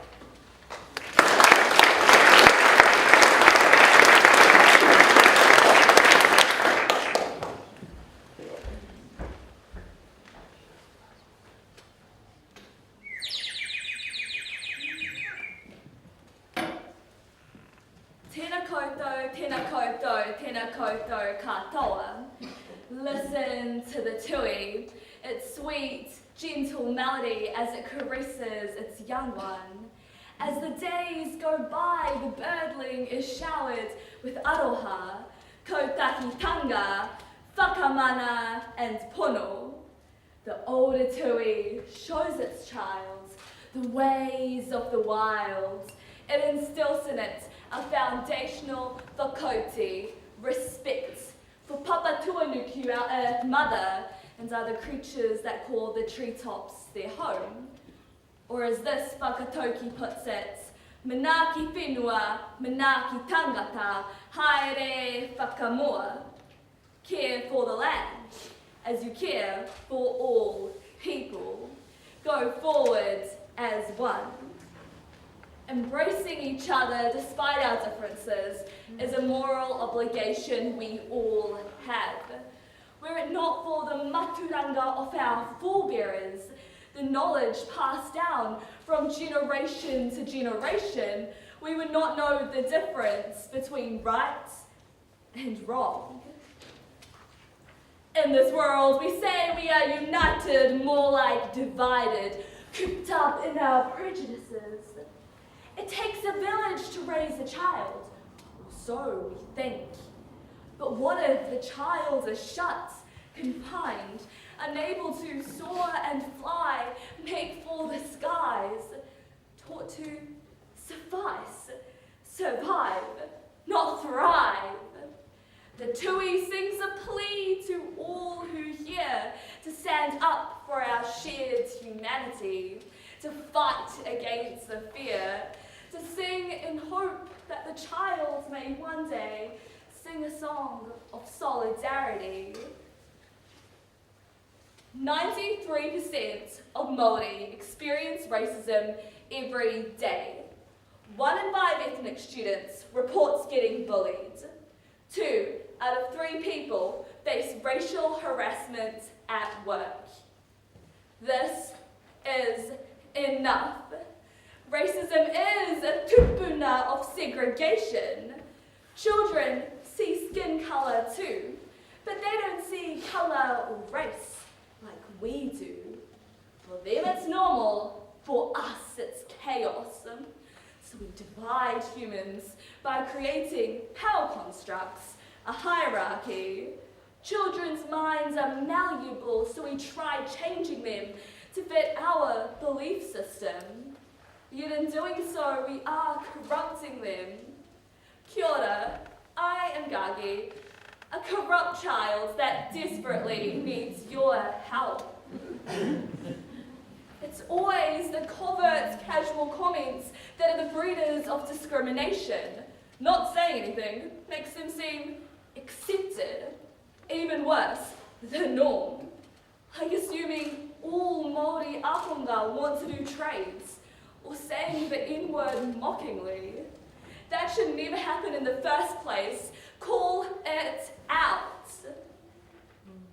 Let's take a turn to our history and look at Hone Heke, a Māori chief who in 1844 Kororaraka cut down the flagpole that displayed the Union Jack, a move that would be noted down for centuries.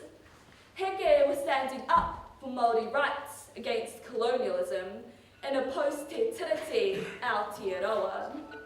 Over time, as Pākehā became the majority population, minority groups like Pacifica, Māori, Asians had homogeneously blended in, adapting sometimes forcefully to a new way of life while leaving theirs behind. Heke is a testament to how we must continue to express our individuality by celebrating our culture and uniqueness, the very pillars of our life that form our identity. At my kura, we celebrated the Indian festival of Holi for the first time this year. Other initiatives could involve hosting an international food festival. Diversity is our taonga, our treasure. With that being said, get involved in Māori Language Week and try to make an active effort to use te reo. Los límites de mi lenguaje son los límites de mi mundo. The limits of my language are the limits of my world. Mi Marathi bolte. I speak Marathi. However, not many people have been appreciative of my cultural roots. You don't belong here. Go back to where you really came from.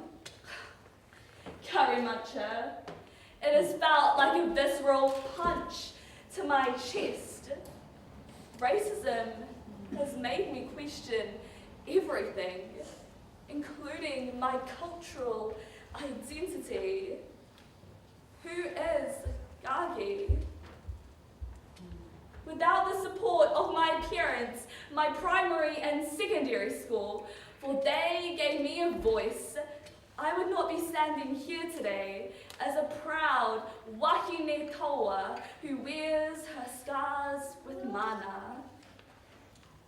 Awhia Terito does not mean entrapping the young from the outside world by sharing with them a fake picture of how we live in this so-called perfect, harmonious society. Instead, it's a never-ending process that members of one's whānau, like the harakikis are the layers, must continue to nurture.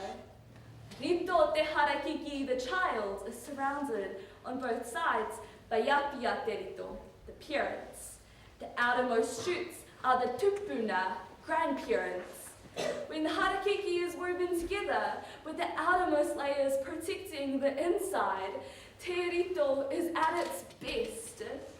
Te rito is a symbol for our young ones in society. We must cherish them, for they are our future. Often it's people's mindsets that are the game changers over policy. Despite this, in each kura, there must be an Atawhai committee that can further ridicule racist behaviour. In the workplace, it can be something as simple as ensuring that there is enough diversity of teams. Institutions should give compulsory training to staff on cultural differences. Likewise, the government should promote the Multicultural Council and other safe spaces for the hard mahi they do. I am standing here to remind you that the team of 5.2 million can do better. Come on, New Zealand. Alas, the bird must leave the safety of its nest by venturing out into the unfamiliar. The tui harnesses their courage, a value taught to them by their koru, as they move past the fear. To fly, yes, to fly. But even if the bird has taken flight, we need to support and assess its pathway, nurture the young. Hutia te rito o te harakeke, kia whai te komako e ko, ki mai ki ahu he aha te mia nui o tēnei o, maku e ke atu he tangata, he tangata, he tangata. When the heart is torn from the flax bush, where will the bellbird sing? You ask me, what is the greatest thing on earth? My reply is, it is people, it is people, it is people.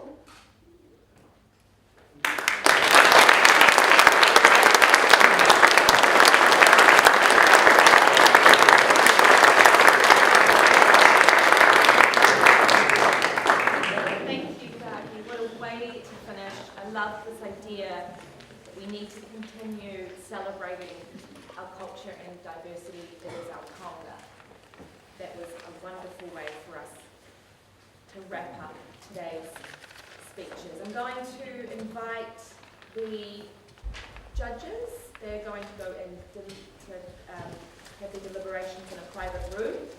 I'd also like to take this opportunity to acknowledge a special guest in the audience, Vanessa Deru, who is the Commissioner for the New Zealand National Commission of UNESCO, so thank you very much. We also have now here the Honourable Priyanka Radhakrishnan, Minister for Diversity, Inclusion and Ethnic Communities. Thank you for coming. It's always wonderful to have you here. It's been a few years now that we've had you in the crowd, so I'd love to invite you to come forward and share your reflections from today's speeches.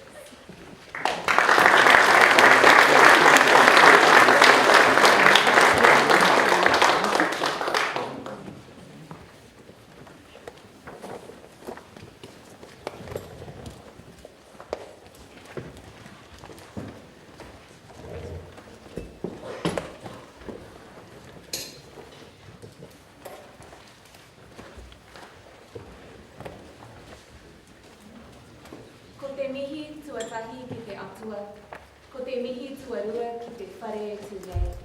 He mihi mahana ki a koutou katoa, no reira tina koutou, tina koutou katoa. I thought I'd have a couple of minutes to process my thoughts before I had to come and share them, because I've only just heard the speakers themselves, but I will do my best. Every year that I have come to listen to the finalists of the Race Unity Speech Awards, I say this to the judges, it's going to be tough. And I say it again, because can I just say a huge congratulations to you all. You were all incredible.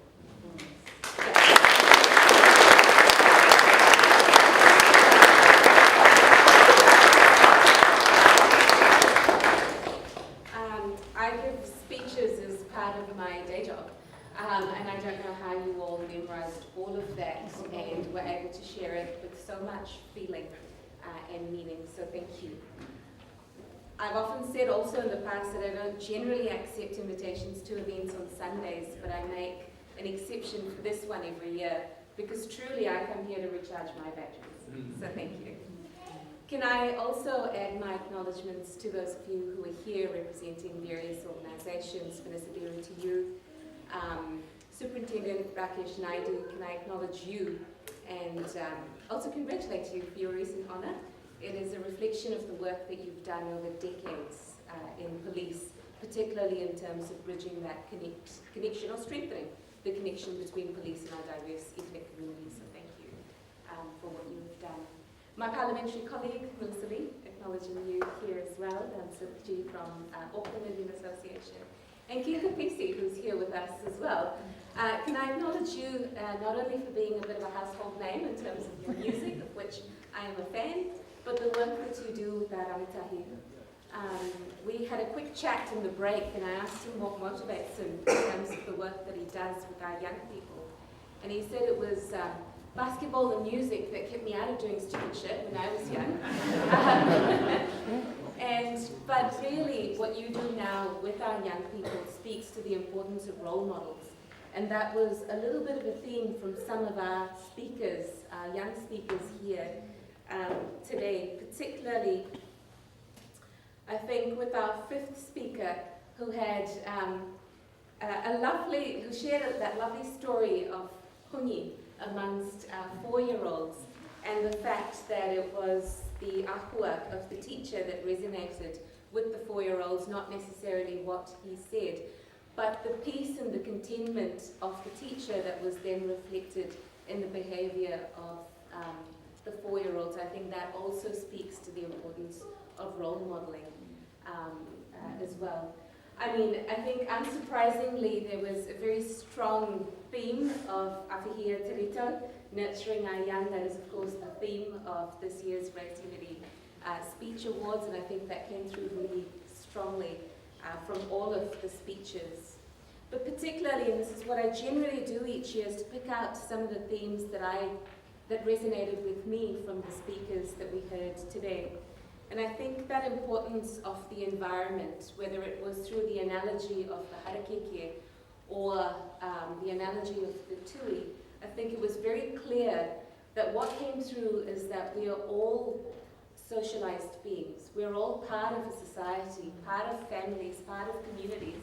And so it is a collective responsibility on all of us, whether we're part of the media, whether we're politicians, whether we're community organizations or families, to nurture that sense of cohesion through our thoughts, our speech, our words, and our actions. And I think that came through very strongly through your speeches as well.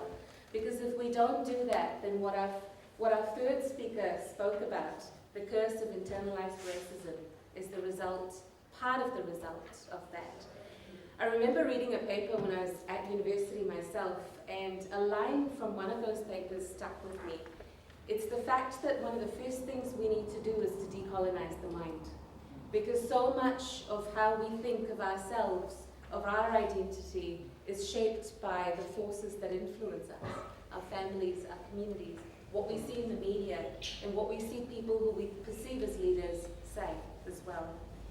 The way you fertilize a tree determines how the tree grows. There's nothing more powerful than cohesion. These are all quotes from your speeches today that have made an impact on me. And the fact that young people have a voice, society needs to listen to it. I was, till recently, the Minister for Youth. I would add a line to that. Society needs to listen to it and not silence it as well. Discussions are important, debate, dialogue, in ways that are respectful, and also then the onus is on those of us who can to provide those platforms for discussion, for dialogue. And here I'll just throw a quick thanks to the Ministry for Ethnic Communities as well, because part of what they do is to support discussion amongst different communities on issues that matter. The fifth speaker spoke about the power of stereotypes and the power that stereotypes have to damage our society.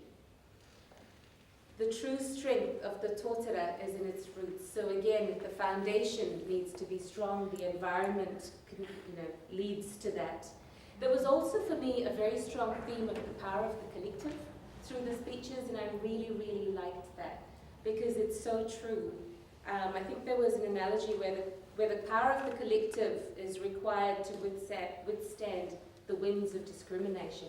Again, speaking to the importance of cohesion as well. And the final speaker touched on a whakatauki that I have used a lot myself, manaki whenua, manaki tangata, haere whakamua, because that's exactly it. Nurture our young, nurture our land, nurture our people, and together we will succeed or progress. Great use of stats in terms of to show that racism is rife. One of our speakers also asked us to put our hands up if we could relate with racism in different ways. I thought that was really good use of getting audience participation as well.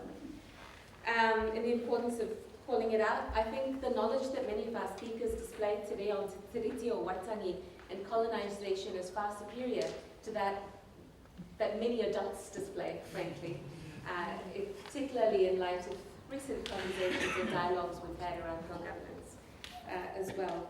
Diversity is our taonga. I think I'll end with that. I've spoken for long enough today. I will end with diversity as our taonga because it absolutely is a strength of ours.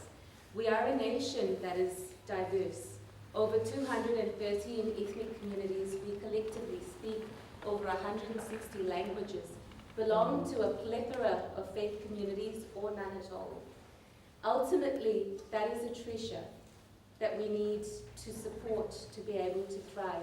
One of our speakers said that racism holds us back as communities and as a nation, and that is so true. And I think that's what brings us all collectively here, year after year.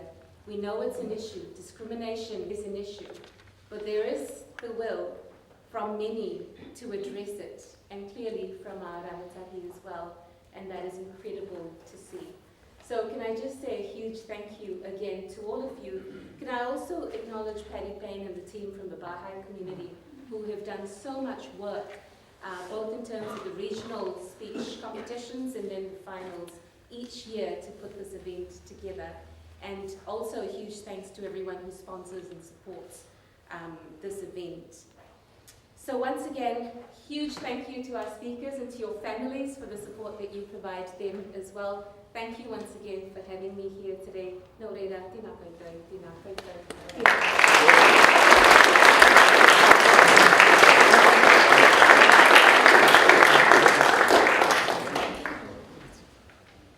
Thank you, Franca. That was wonderful. I seem to be springing speeches on everyone, left, right, and centre today, so sorry about that. I will not stop.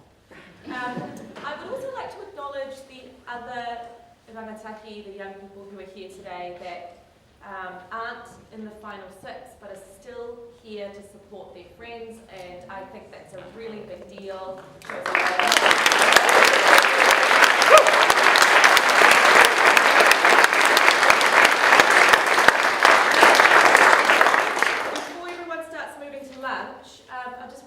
That there is a koha box. Any koha made helps cover the cost of this event. The Bahai community and the sponsors want to keep this event free so that there are no barriers to coming along, and we also know from experience that people do want to donate. So if you'd like to make a contribution to support this kaupapa, there is the box, and also apparently we have e-box. So there you go. There's also an evaluation form on your seat. Please take that away with you over lunch and fill that out. Lunch break will be, who's got the time? About 12? Quarter past 12, thank you. Oh yes, good. So we'll probably go to about 1 or just after 1, and then I'll invite you all back to come in and we will hear who our award winners are. Enjoy your lunch.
I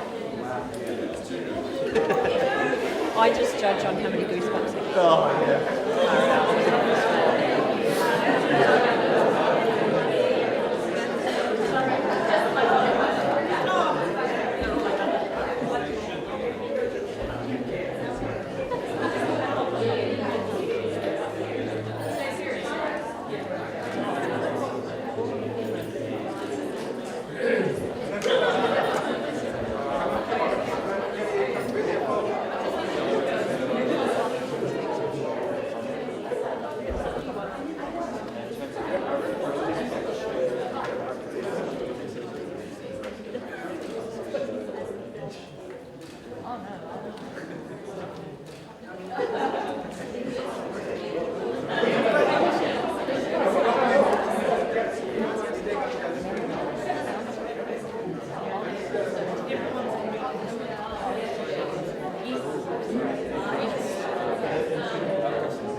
Next to the tallest person.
No.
questions, was it?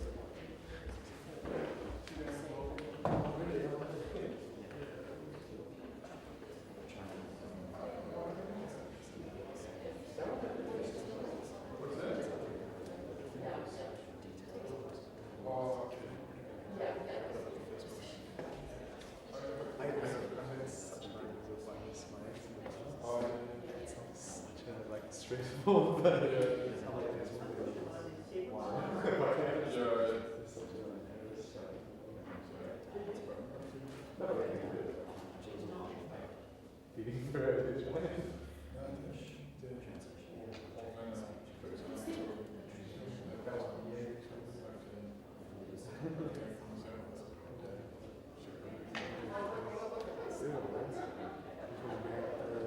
Around the country, my co-workers watching. It's cool.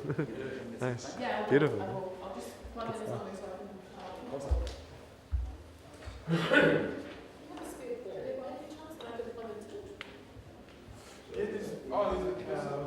can. Oh, okay. What's that?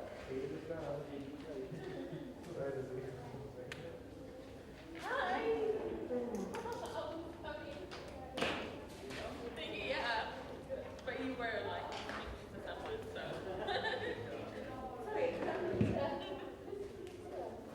Sorry.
Access to the filming that took place.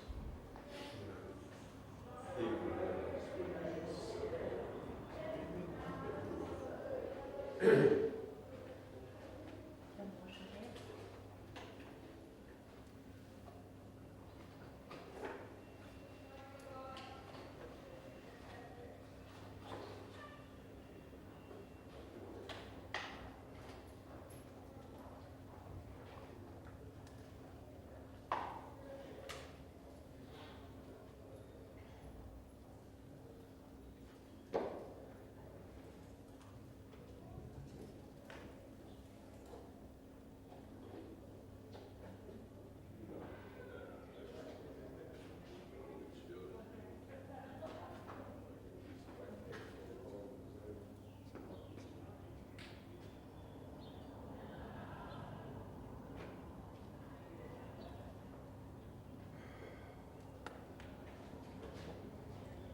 Kia ora everyone. Welcome back. I hope your puku are all full and satisfied after that beautiful lunch. And I know we've thanked them, but we've just got to thank again their incredible kitchen staff. Is there a way of like bringing them in for a second so we can give them a big clap or something? Is that a possibility? Maybe at the end. Great idea, Aidan. We'll just like think of them throughout this process. Okay, we are first going to have these special awards, and then the presentation of the national champion will be announced. The special award judges are sitting in the front row over here, special seats for special people. I will invite representatives of the 7 sponsors presenting the awards to come up in turn and present their award. And each judge will give some feedback as well about the speech. So first up, I would like to invite Nick Moss, who is representing the National Spiritual Assembly of the Baha'is of New Zealand.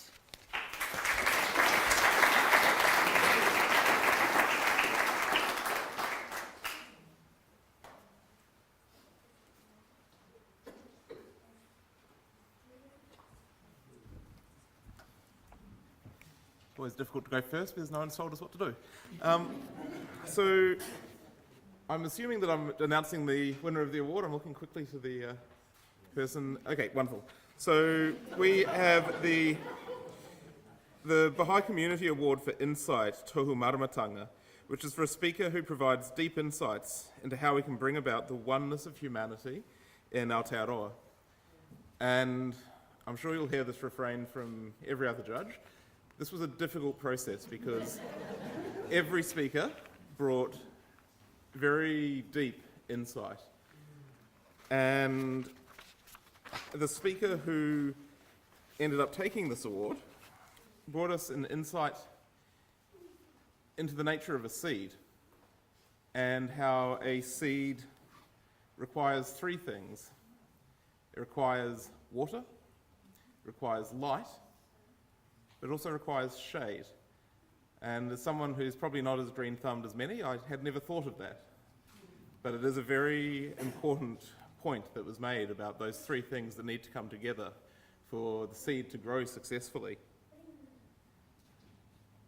The point was also made that race unity is not just about accepting others, but also about accepting who we are, so that we can then all come together in unity. And because it really is, this is not race put up with each otherity, or race sort of accept everyoneity, but it is race unity. And so those insights came through Ebony Kalin's speech.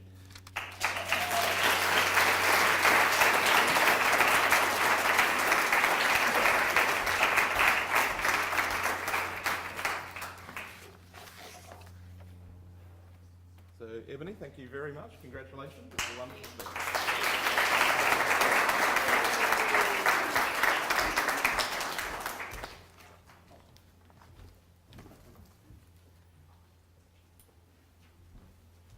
Congratulations, Ebony. That's wonderful. You may hear a few clicks down the back. When you win your special award and receive it, just do a little turn and a little smile over here.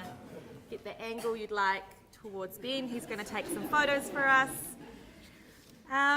Next up, we have Tohu Eke Pānuku. And here to present that award, we have Dr. Katereak Damian. She's representing the Human Rights Commission. Welcome, Kat.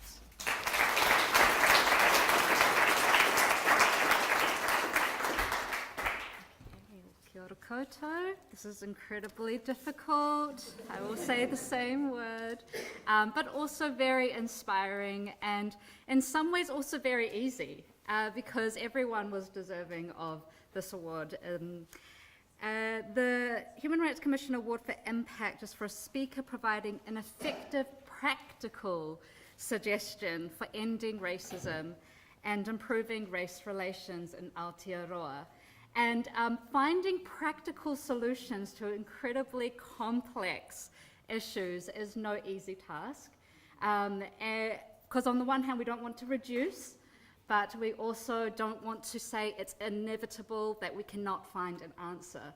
So Everybody did offer some amazing practical suggestions, but there was one speaker who identified some of the stereotypes that damage the fabric of our society, and then spoke of some opportunities for our generation and the generations to come to impact and create positive change. And two of these suggestions that really stood out for me was the role of technology and practically giving grants to young people to create inclusive content on social media for rangatahi, and also the suggestion around showing up every day as our true selves, whether it's at school or in our workplaces, and not just thinking of it in the form of a uniform, but also thinking of it as how we show up as being a taonga. That was incredibly moving. So if you were paying attention, you'll know who I'm speaking about. The Tohu Eke Panuku Award goes to Lena Ormsby.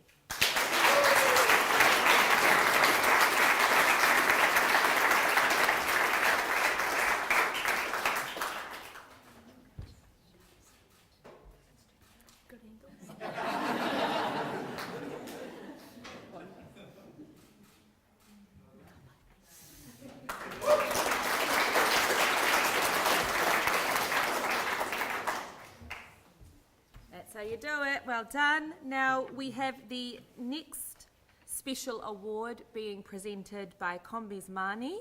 He is representing the Hidi Moani Charitable Trust on behalf of Darwin Stetzer.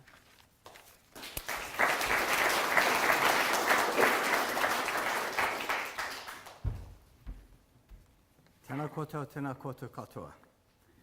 Well, it's my pleasure and honor to present this award for the last 20 odd years, so you have seen me here, those of you who have been regulars. But I must say that I'm not the only one who actually has a share or even in judging. I'm perhaps the only one who is grateful that we have help with judging. And my co-judge is actually watching me from Wisconsin, United States, Darwin. Darwin is Hidi's son. And Hedi is the one who I've seen his story in this picture. Actually, in his honor, these awards have been created. And so here I've had the pleasure and honor to be here for that many years, here. I just want to emphasize that these awards to us, the word unity is the key word, race unity. And I want to make a contrast with that versus racism. Race unity is a God-given, inherent God-given virtue that we actually have. It's not something to find or discover, it's something that we need to embrace. And having said that, listening to these talks says, go forward as one. Embracing each other, despite our differences, is a moral obligation we all have. That resonates the concept of unity in diversity, the core teaching of the Baha'i faith. And recognizing the uniqueness of every individual. We don't have to be the same. Actually, this diversity is the source of life. We don't have to be the same, and this is what that gives beauty and life to actually creation. So there are three things in the speech that we have chosen. One was the concept of unity and diversity. The second one, which actually social scientists agree, is that to change society starts with changing mindset. They call it mental models. And changing mindset over policies. And the third one was the role of institutions, from schools, families, workplaces, that can actually practically change the way that our society works. So with that, I would like to actually invite Garki to come here and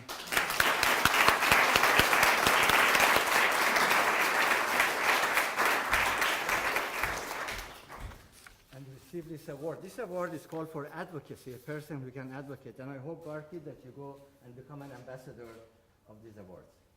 Now you can pose for that. Oh.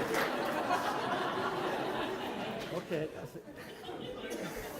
That's right. Okay, don't take this shot. Okay, let me finish. Okay, look proper.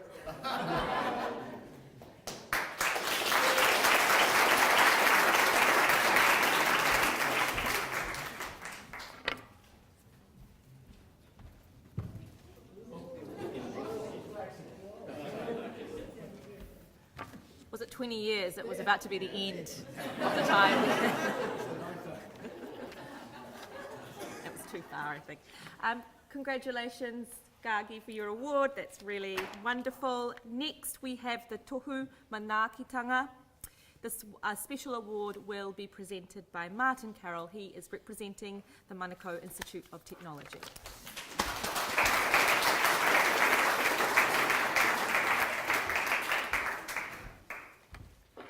Kia ora tātou katoa. Ko Ahorangi Martin Carroll tōku ingoa, ko te tumuake o te whare takiora o Manukau, te Pūkenga. Nō reira nau mai haere mai ki tēnei whare, te kete uru mātua, tēnā koe hoke mātua, kia ora mō tō mihi whakatau kia mātou. For those of you that have seen me here before, you know, I never let people leave this whare without learning something about it. Because, I mean, look around. Look at all the stories that are on the walls of this whare. And today you added to the stories of this house. And I'll never forget it. I want to start with this po, the first po that you pass when you come into the house. It's a tricky po because this is Hine Titama. And if you know your mythology, you'll know that this is where humanity began, and it began with a corruption. And right from the onset of humanity, we know that humanity is complex, that humanity has good and bad, that humanity is going to require some navigating. So as we pass Hine, we acknowledge that, and that's what you've all done today. And then you gave your kōrero under the watchful gaze of this guy here. This is Tu Mātoenga, I guess commonly referred to as the god of war. Because you've all touched on the battle that society has to face. You've all touched on the struggle that we are still going through to get to where we know we could be. But if we emerge victorious, we can rise from that battle up to that chap up there. That's Tāne Te Wānanga. That's Tāne in his manifestation as the bringer of learning. And you don't go straight there. You have to acknowledge the complexities of humanity. You have to struggle with it to get to there. And I feel today that you took us there. So thank you. By the way, most of you, if not all of you, mentioned the pāharekeke at some point in your kōrero. Unfortunately, you can't see her right now, but behind this fantastic display, on one of these po on the wall, you'll see Huna, who is, I suppose, the deity of the pāharekeke. And you'll know her straight away if you walk around afterwards and say hello, which I hope you do. I hope you get a selfie with her. She's quite easy to identify. So don't go home without that selfie, right? So the award I get to give is Te Tohu Manaakitanga, and their job wasn't hard. My job was hard because every one of you touched on it, some of you quite specifically, and others through metaphor, which is a powerful tool, right? But for me, one of you came at it through the metaphor of the forest. And the idea that the forest is all about every member of society upholding each other's mana in all that we do, being respectful even maybe when we're giving criticism to our colleagues. And I was really sold, because it's about acknowledging other people, I was really sold with the line, "These are the people who inspire me." Let's never forget to inspire people. Come on up, Leo Mwape.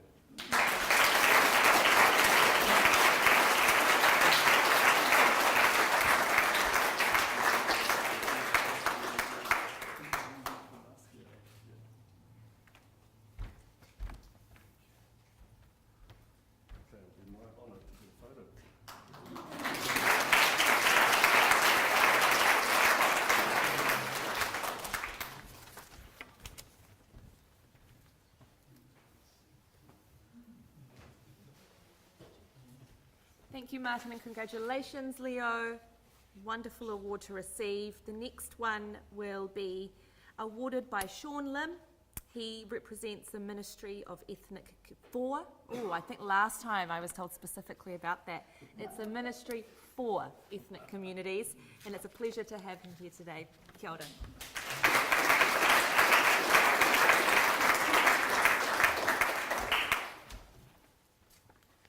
Kia ora koutou katoa, ko Sean toku ingoa. I am Sean, and I'm an engagement advisor with the Ministry for Ethnic Communities. The Ministry for Ethnic Communities is the chief advisor to the government on ethnic diversity, inclusion in New Zealand society. An important part of our role is to honour the Crown's responsibility to act in a way that is in line with the Te Treaty o Waitangi. Together, we can work together to ensure that our nation is a place where everyone feels welcome and empowered to be themselves. The Ministry is honoured to support the Race Unity Speech Awards with the Tohu Whetumatarau Ministry for Ethnic Communities Award for Vision. Tohu Whetumatarau is for a speaker who helps us envision Aotearoa's future as a multicultural society founded on the Te Treaty o Waitangi. Whetumatarau means many pointed stars. It carries connotations of being aspirational for the future, doing or achieving great things. This award is especially meaningful as in New Zealand we have more than 213 ethnic communities, more than 160 languages, and us all collectively calling this place home. This diversity is a strength and an advantage to be celebrated. So, as with many of my other judges, it has not been easy selecting a speaker for this award. All speakers had great innovative ideas, the passion and drive for race unity, and a vision for what we would like Aotearoa New Zealand to look like. For this award, we have selected Leo Moabe. Well done, Leo. We found that you have been a really confident and dynamic speaker with great stage presence. You are filled with fire. I really loved how you actively involved the audience and everyone participated with soft hands. I especially loved your vision as well in terms of the metaphor, which I think Martin has mentioned earlier, of raising our rangitangi to be the forest that we want to see. Many cultures, many people, one dream, to see New Zealand built on love and diversity so that we achieve true unity.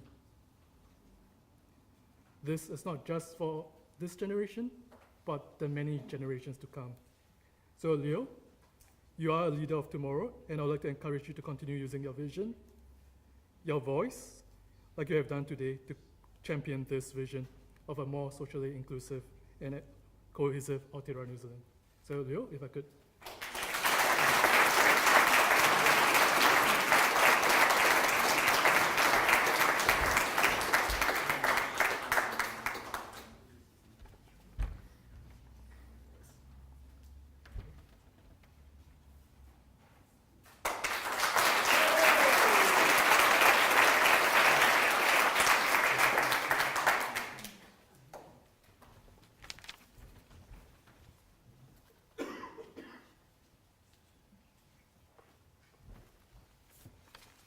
Kia ora, Leo, well done.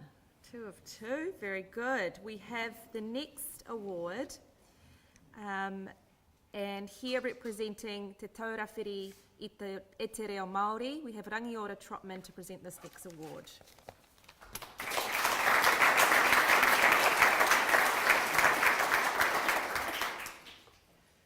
Righty, I'm going to keep this short because I know you fellas just want to get to their big one. There were, first of all, ki ngā manawa o tēnei marae, ki ngā mana o tēnei whenua, tēnei te uri o tainui, te hoki mai nei, te mihi nei ki a koe, te pāna hau whakatuwhera mai tō tātou hui. Tatu I hoki a koe e pā I ko kōruanga waha kōrero mō mātou, ana nā kōrua I rangatira ai tēnei hui huinga. Tatu I hoki o tātou manuhiri, ngā mana, ngā toto o tēnei marae tēnā rā tātou katoa. This year was particularly impressive when it came to Te Reo Māori. I've been here for a few years now as a part of this kaupapa. And I've come back and all of a sudden, people are like using whakatauki and using entire sentences in their kōrero instead of one word here, one word here. I think I'll try and do a haka over here, we'll try and do this over here. And I wanted to acknowledge what that means for Te Taurawhiri i Te Reo Māori. We're trying to get to 1 million speakers by 2040. Now, we know that's a lofty goal, but you guys are helping, so tēnā koe, tēnā koutou i tēnā ahuatanga. We know that is a maunga teitei, e eke āna e koutou, so tēnā rā tātou e koutou i tērā ahuatanga. There was a speaker this year that stood out, and the reason that this particular speaker stood out not only is because of our shared whakapapa, to the Tai Rāwhiti, but also because of the kaupapa kōrero that she brought. Not only did she speak in Te Reo Māori, she thought in Te Reo Māori. She shared those thoughts from a Māori worldview. It's rare to see. It's very rare to see e hika mā. It's difficult to get up and do a speech fully in Te Reo Māori when you know you don't have many mates around you. And it's even more difficult to do a speech in Te Reo Māori when you know there may only be 1 or 2 judges. Nō reira, ko aku, ko ngā tai e pari nei ki runga ki a koutou te whānau, te hara mai te tautoko, ai tō taonga, e taki tū i runga i tōna Tai Rāwhititanga. E noho ana i roto anō i te whakaiti, me te humari e nā koutou anō i pērā i tō koutou tamahine, tō koutou taonga. So without further ado, like I said, I'm not going to go on and on. The worst thing you can do is say, I'm not going to go on, and then you go on and on. So I think I'm getting to that point now, but I'll try and cut it short. Without further ado, I'd like to present Te Tohu Manukura i Te Reo Māori to you. Hara mai koe wharaturu, Jack Lundberg. Kani me whakao.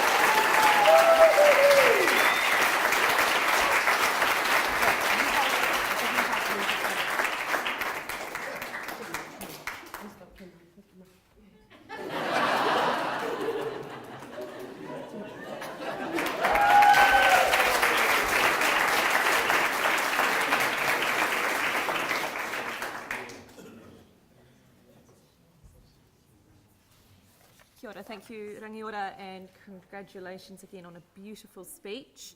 We have one more special award to present this evening, and presenting that award representing Speech New Zealand, I'd like to introduce Meredith Casely to come up.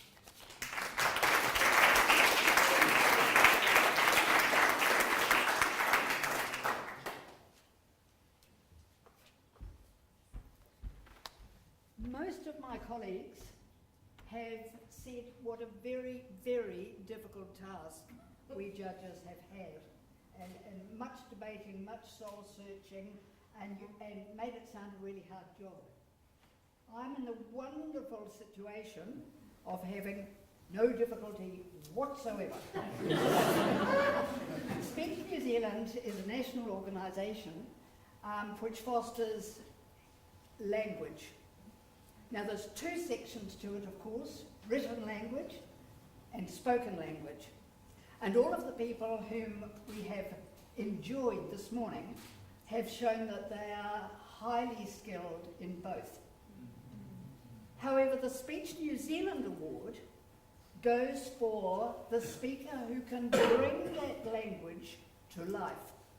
So, of course, they've written an outstanding speech. That's what the morning consisted of. But what we're concerned with is who was able to bring it to life. Perhaps who will, well this is risky, who will we remember most? Because from that initial impact, she grabbed our attention and she carried it and made her words soar. She held us riveted all the way through. And there's so many skills involved in performance in that delivery. And so it gives me so much pleasure, Esther,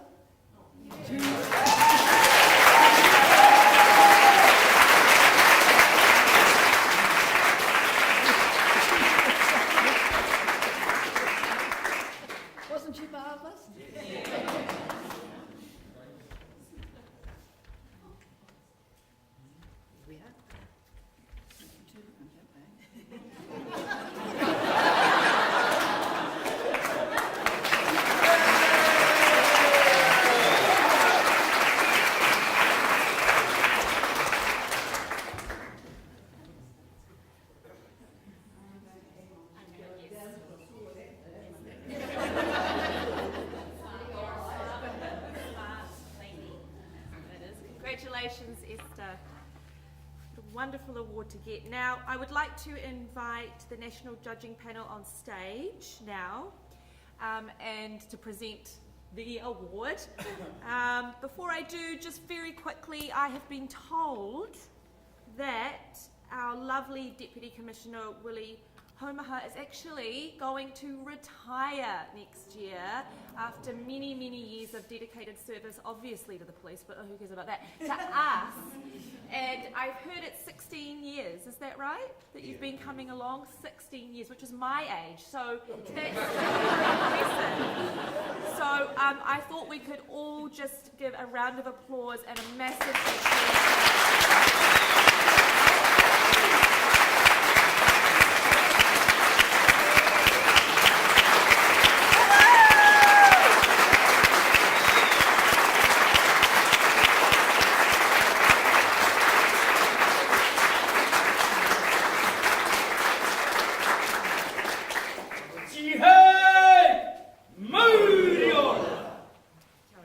Please come on stage, judges, and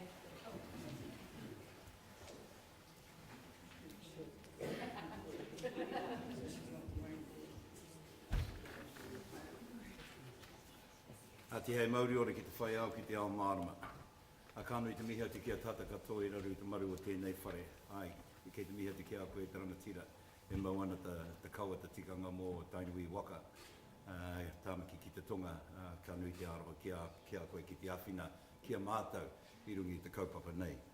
Hoki atu kia koe te te tamāhine o Ngāti Porou. Kei te mihi atu kia koe I tō kōrero. Kōrero I roto I te reo o ngā mātua tūpuna. Kei tā tino hari koa I whakarungu I o koutou whakaaro I roto I te rā. Kaupapa, hoki atu ki o koutou, ki o mātua, ki o māma me tō pāpa, kānui te mihi, me tō whānau hoki, kānui te mihi atu kia koutou katoa.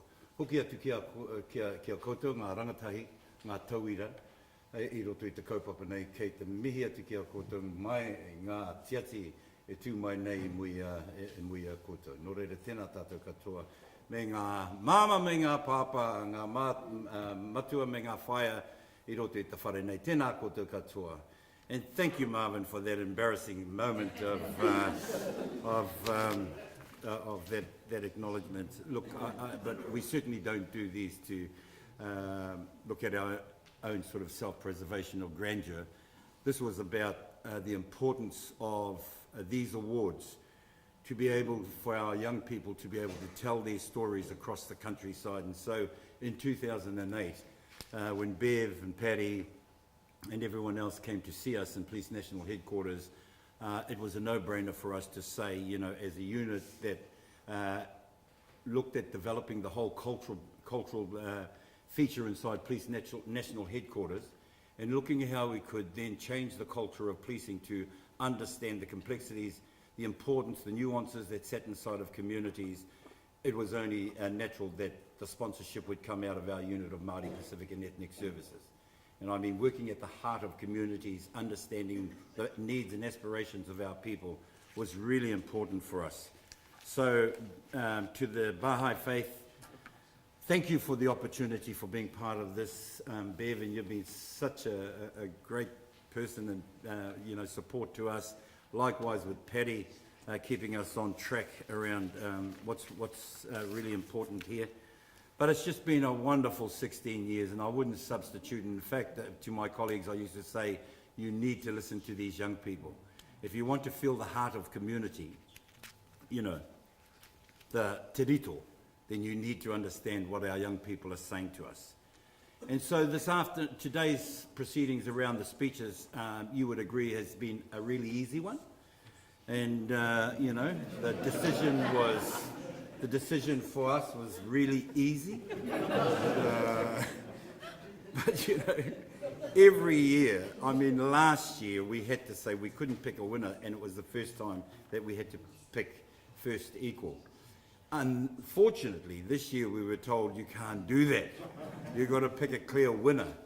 And so it's been very difficult. But, as I sort of depart from the stage, Bev, I think it's important that we reflect on two parts of this whole approach to these speech awards.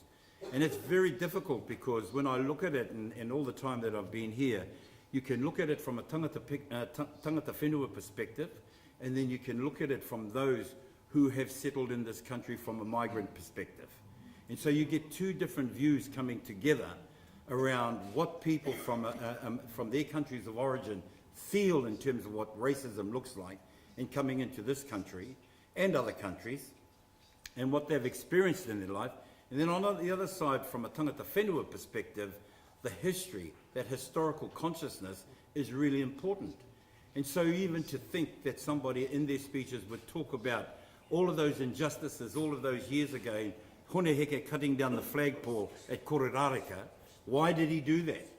You know, why was he feeling like that? And he was feeling the brunt of land confiscation, raupatu, all of these things back in that time. So, you know, that history is really important. We found it really difficult when we think about, you know, the things that came out from different ones. You know, and I guess one of the themes was, if they are the tarito and the heart of that harakeke, then the role of those who have an important role is the leaves, the shoots, the offshoots. How do you nurture the heart in the centre of the flax? And of course, how do you carry it with the knowledge and skills and expertise that from the outside you're putting in role modelling and the influence that you have on the young minds of many inside of that? So that whole imagery and that whole metaphor around pāharakeke and whangaia ngā pāharakeke, ngākia ngā puawai, ngākia he kākano. So all of those things, whether you were talking about water, light or shade, was about how do you feed the centre and how do you keep nurturing the centre so that the centre will grow in all its prosperity and blossom. And one of our kaumātuas, our elders, when we were starting this journey in the police, many, many years ago, he said, like a flower, they will soon blossom and grow. And what he was talking about was the point that these young students have made today. How do you nurture the heart of an organisation so that organisation will get to understand that many offshoots that come, and you mentioned the tōtara, you know, the roots of the tōtara are firmly grounded, but when they start to grow, there should be a convergence, but never losing our identity. And then one spoke of the cultural identity, going back to your maunga, and understanding the heartbeat of our tupuna, of our ancestors, and the things that they imparted with you, and the knowledge that you now have to carry forward. So those things were really important to us. And I love the bit about, you know, take off your coat of skin and force, you know, you were forced to forget where you came from, and you could never do that. And then you talked about, you know, privilege. If this is what privilege is all about, then I don't want a bar of it. You know, so how do you, that curse of internalized racism, those things were really good. Force feeding the fertilizer. And then the other piece inside of there, what you heard today was somebody saying, you know, close your eyes, look around you. You see the doctor, the candlestick maker, the funeral director, whoever, but, you know, you're looking at people, you know, and you weren't looking at colour. So never be ashamed of who you are. Never be ashamed to be who you are in your own skin. And that stereotyping that damages so much of our people. And the other piece I loved was that whole piece of coming up and having a hongi. You know, and despite the little fellow with the snotty nose, you know, the thing about that is despite comfort, be able to embrace. And I thought that was quite a nice sort of image of, it looks a little bit tapu to me. But, you know, however, when we sit back, and then the power of that comes through from the mana of your teachers. So what are our teachers telling us? And then you feel that empowerment and that mana that's coming through. And I thought, you know, those things around cultural identity. But one of the things I did love inside of that was this particular saying, race unity is our future, it's not our goal. And I think many of us would agree with that. Love the piece about the water, light and shade, fostering the knowledge, that seed that needs shade, being able to embrace your own culture. You are the leaders of tomorrow. Your identity is your gift to strengthen, to build long-lasting relationships. And there was that spiritual element that came through as reflecting on our Heavenly Father. You know, the young who are the centre of the harakeke, they will lead their tribes and uplift the tikanga of their ancestors. Our young people claim their right to be able to speak. And then there was the village to raise a child, but sometimes that village goes missing in action, doesn't it? But the child is left, or the only thing that the child can do is continue to survive. Stand up for humanity. Celebrate the things that make us who we are. Celebrate the African Festival Day. Celebrate food festivals. Celebrate te reo and the likes. So, look, I could just go on. The bush of today is the forest of tomorrow. Almost one dream, one team. He moi moi a o te kotahitanga. All of us coming together. You know, we're allowed to be, when we say one people, we're allowed to be one, but oneness doesn't mean sameness. So everyone has that right to continue to be who they are. So on that note, this was a bloody difficult decision. And I just wanted to give you some overview that, you know, everything that came out from these young people was just damn brilliant. And so we were a little bit in space here for a little bit. Probably the longest that we've taken to make a judgment around who that person is. So right now, Bev, am I allowed to announce who the winner is? No. Right. Very importantly, before we announce the winner, we need to bless this trophy. It's brand new, so how can I, is that the plan? Please, if you don't mind blessing this so we can carry forward. Just before we do that, Marvin, can I also just pass the opportunity to both Kararina and Francis to say a few comments as well. Otherwise, they might think I'm greedy.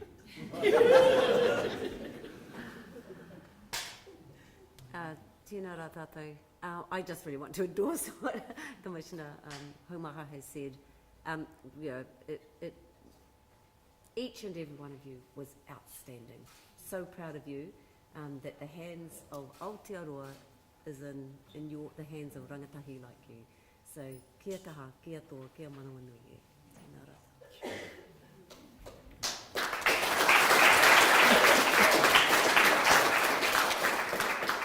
I just wanted to say that you said some most profound things that I've never seen in any of the speeches that have been given to me to say.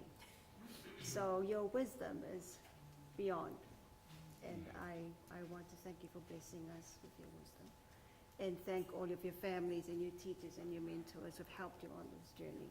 But very, very proud of you. Very proud of you.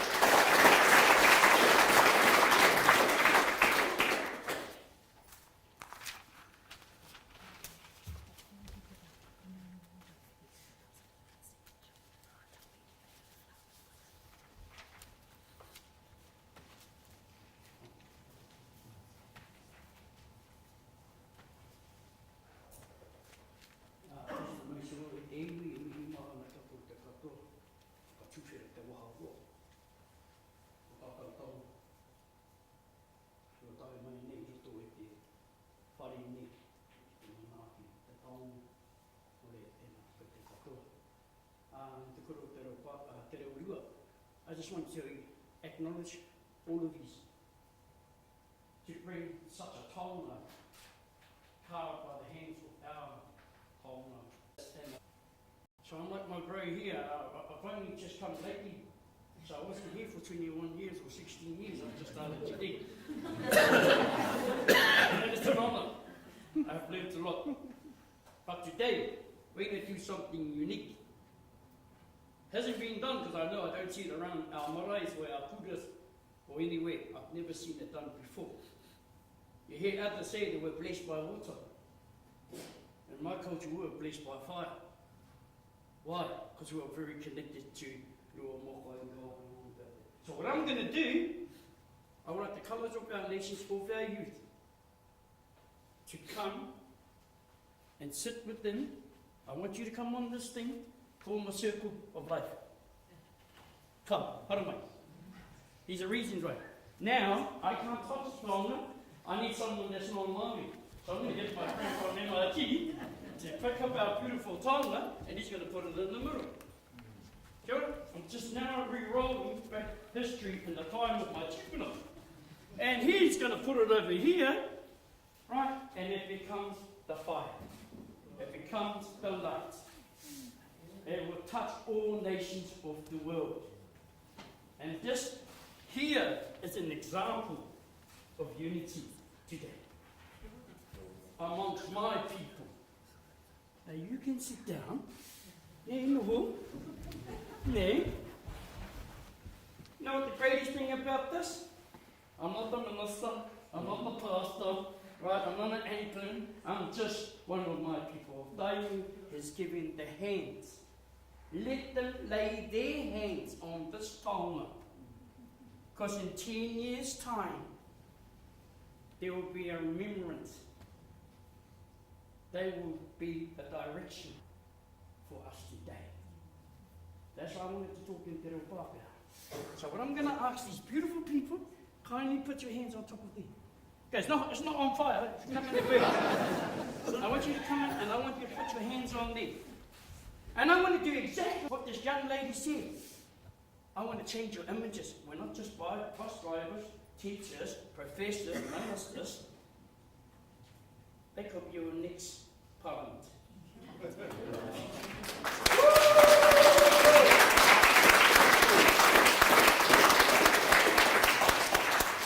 tikanga Māori. We all have a mark and each one has its duty.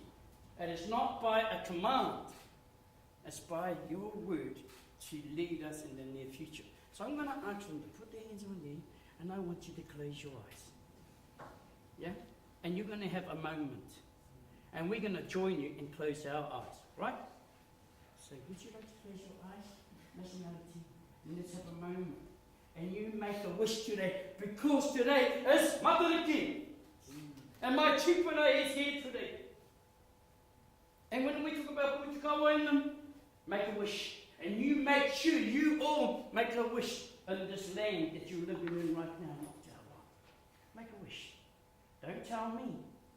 That's between you and God and your religion to identify who we are one. So let us make a wish. And at that same time, it's an honour to do a karakia. And this karakia is universal. Why?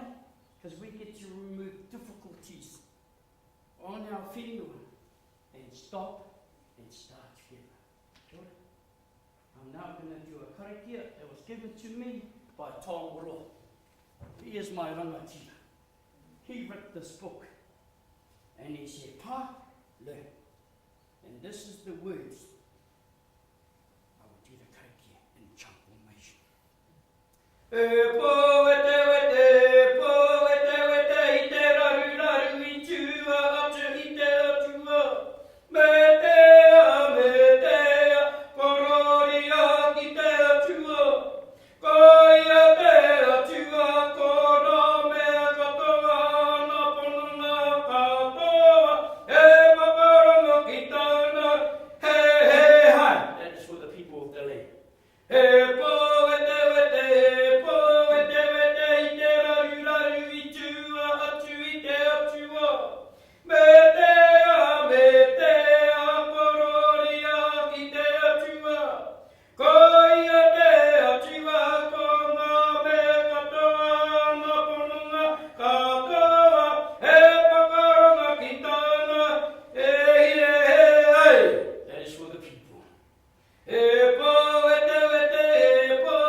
Our ancestors.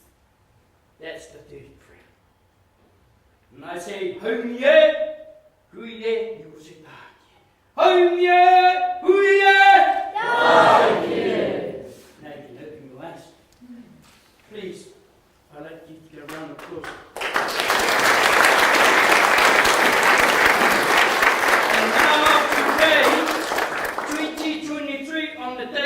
Matariki. Remember my kaumātua said, there's actually 10 stars. Here are the earth angels, and here is the stars. Some of them may be triple stars, rock stars, but I definitely know you'll be a superstar. Welcome to the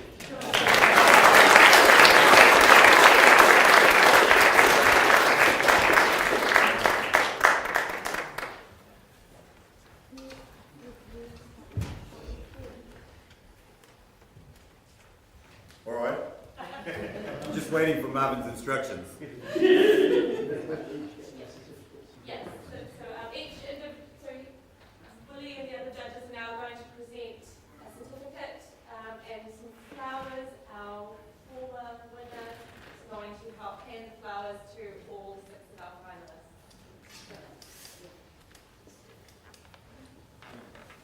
Thanks, Willie. Ebony?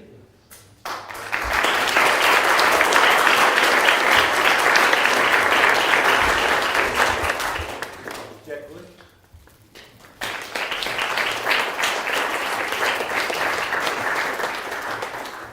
Esther?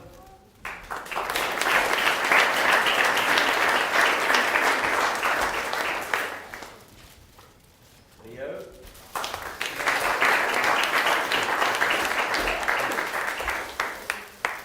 Lena?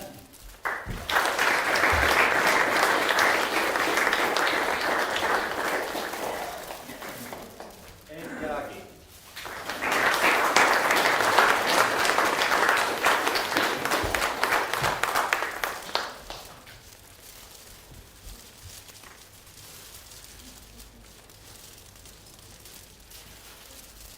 And Wally. Oh.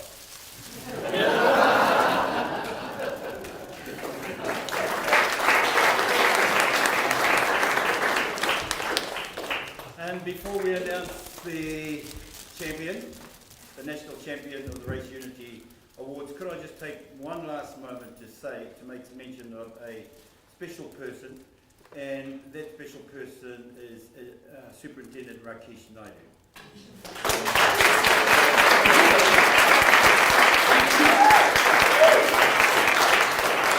To acknowledge Rakesh, he was made a member of the Order of New Zealand in the King's birthday honours, and without Rakesh's drive and commitment and dedication alongside of the Bahai team and Bev and Paddy and the rest of the team, we wouldn't be in the position that we are in today. So the sort of tenacity that he's shown and the commitment has just been second to none. So Rakesh, on behalf of everyone here, and being my last time here at Race Unity, and I'm retiring after 40 years, I mean, it's been a pleasure to know that somebody like you can build the relationships inside of our diverse communities across this country.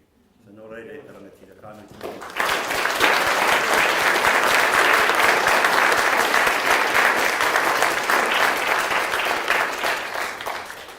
And, drum roll.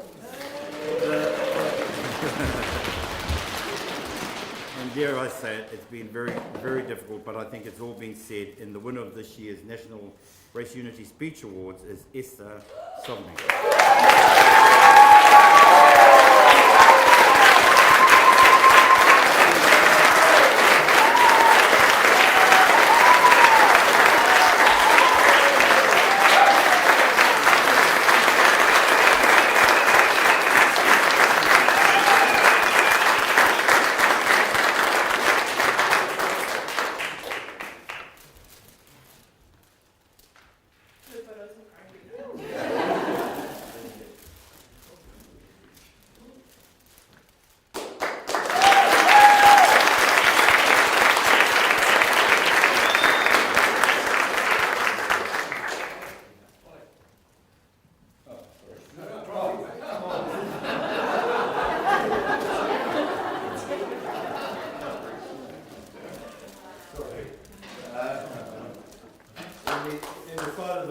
Over and above this, we use the analogy and the imagery of the waka as well. And we have a saying, e tū ki te kei o te waka, kia pākia koe e ngā ngaru o te wā. In the face of adversity, when times are tough, have the resilience and the courage and the commitment to keep moving towards that horizon.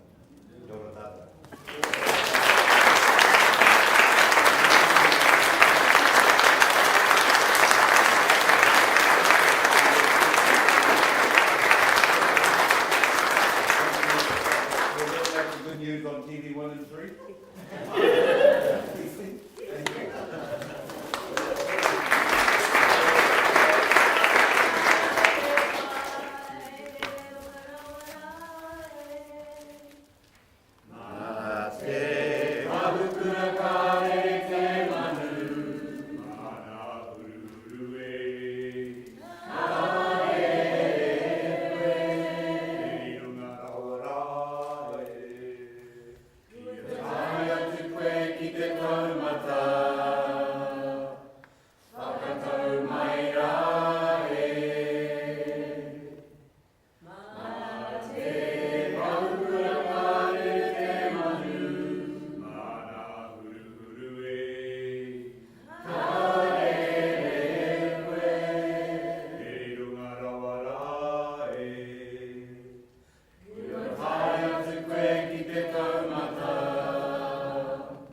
Huge congratulations to our finalists and Esther.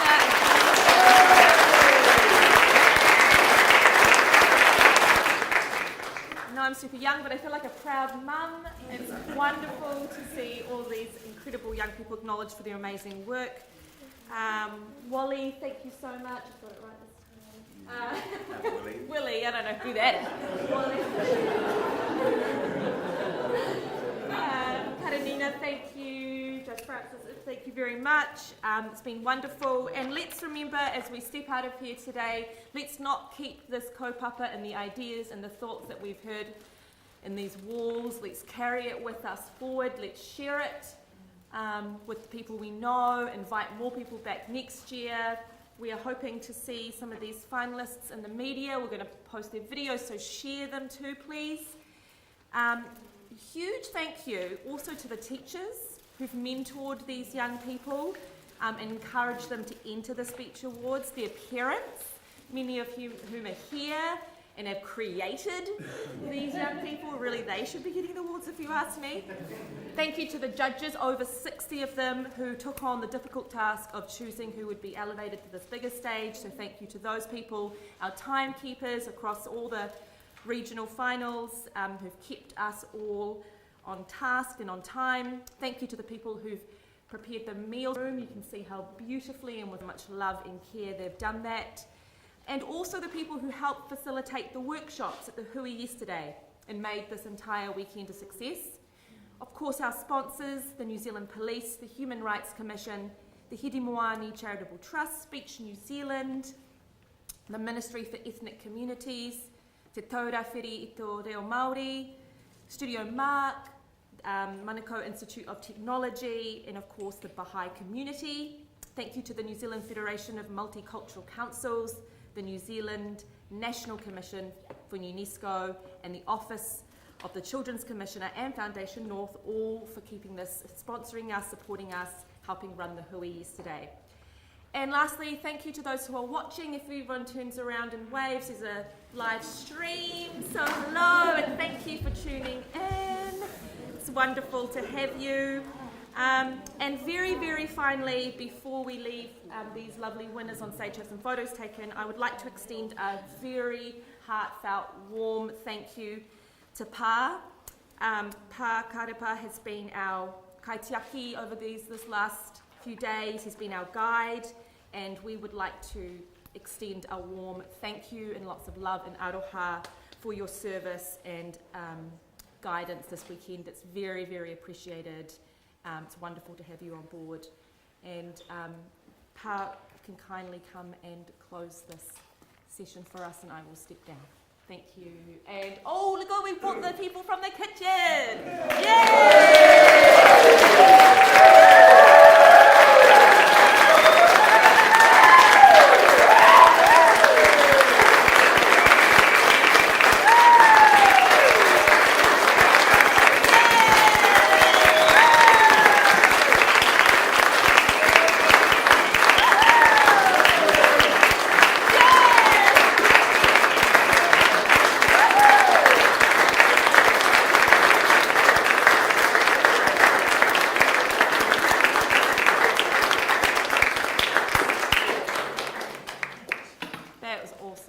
Speeches are great, but food, right? Yeah. Thank you. Thank you so much for your service, and thank you, Pa.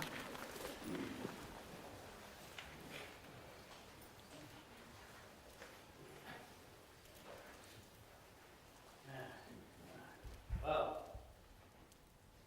I see it's much it's good to be part of this wonderful occasion, because the most of all, I thank my iwi taiwi first and foremost for providing you a beautiful space, warm, love and kindness that is shown on behalf of my people. Thank you for allowing our space to be your space, to share this amongst my iwi and all. Thank you. Second, as it says, he mua, he muri, without the kitchen hen, we will not be well fed. Their hospitality, their kindness, showing us the delicacy of food. It is food that brings communities like yours together. Thirdly, I'd like to also thank the distinguished guests, including the police, the Bahai Faith, and all the ministries, not just this, but also the ministries that are here to help each and one of us. I would also like to acknowledge my faith, Te Whakapono Bahai, my Bahai community West Auckland, my Bahai community throughout the Auckland region, also throughout New Zealand and the world. It's a pleasure to have you amongst us because of a great man I have known about in my ancestry, that's him. He was the first person to make a kanui ki te kanui and going on to marae and sharing his beautiful faith. I'm an example of that. I'm here today. Without further ado, it is so nice that we close this meeting with prayer. And this prayer is beautiful because it gives us the acknowledgement, Haunye, Huye, Te Meiru, to Kaitiama Christ and the Bahai Faith coming into this beautiful world. Kakatahi tātou. We are one another for the way out of the answer. Please stay. There was apartheid to me. The closest thing I can tell you why my people stand. I must share that with you. From the experts that have shared with me at the Wānau. We stand like the trees that are outside. We stand when she said about the great daughter. We stand because of the beauty of our deity that's over here, the Harakiti. We stand because you look at our chipu and the whare that stands. And the reason why we stand together in unity, we stand to be close to God. Every one of us is close, regardless. And I just wanted to share that. So whoever asked me that question, I've answered it for you to the best of my knowledge. Let us pray. And those who do know this prayer, please join me. It's a prayer that's well known amongst my iwi, papa and whānau. Here we go. Kia tau, kia tātou katoa. Kia whawhai o tātou ariki ai Ukraiti. Me te aroha ki atua. Me te whiwhinga taitama. Te wairua tapu. Ake, ake, ake. Amen. Wai ata.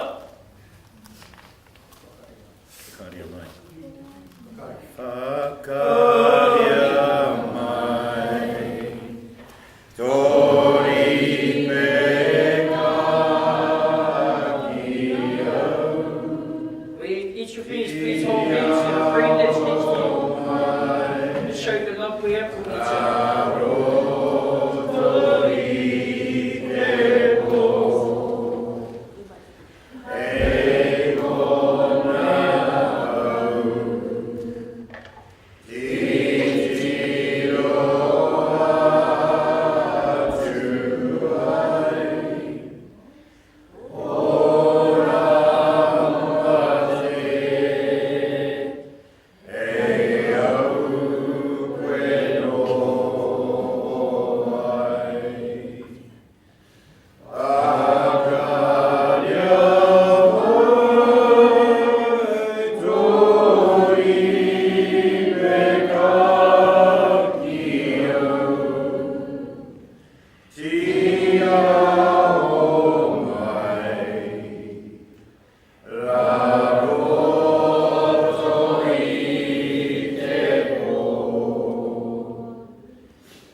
Pai.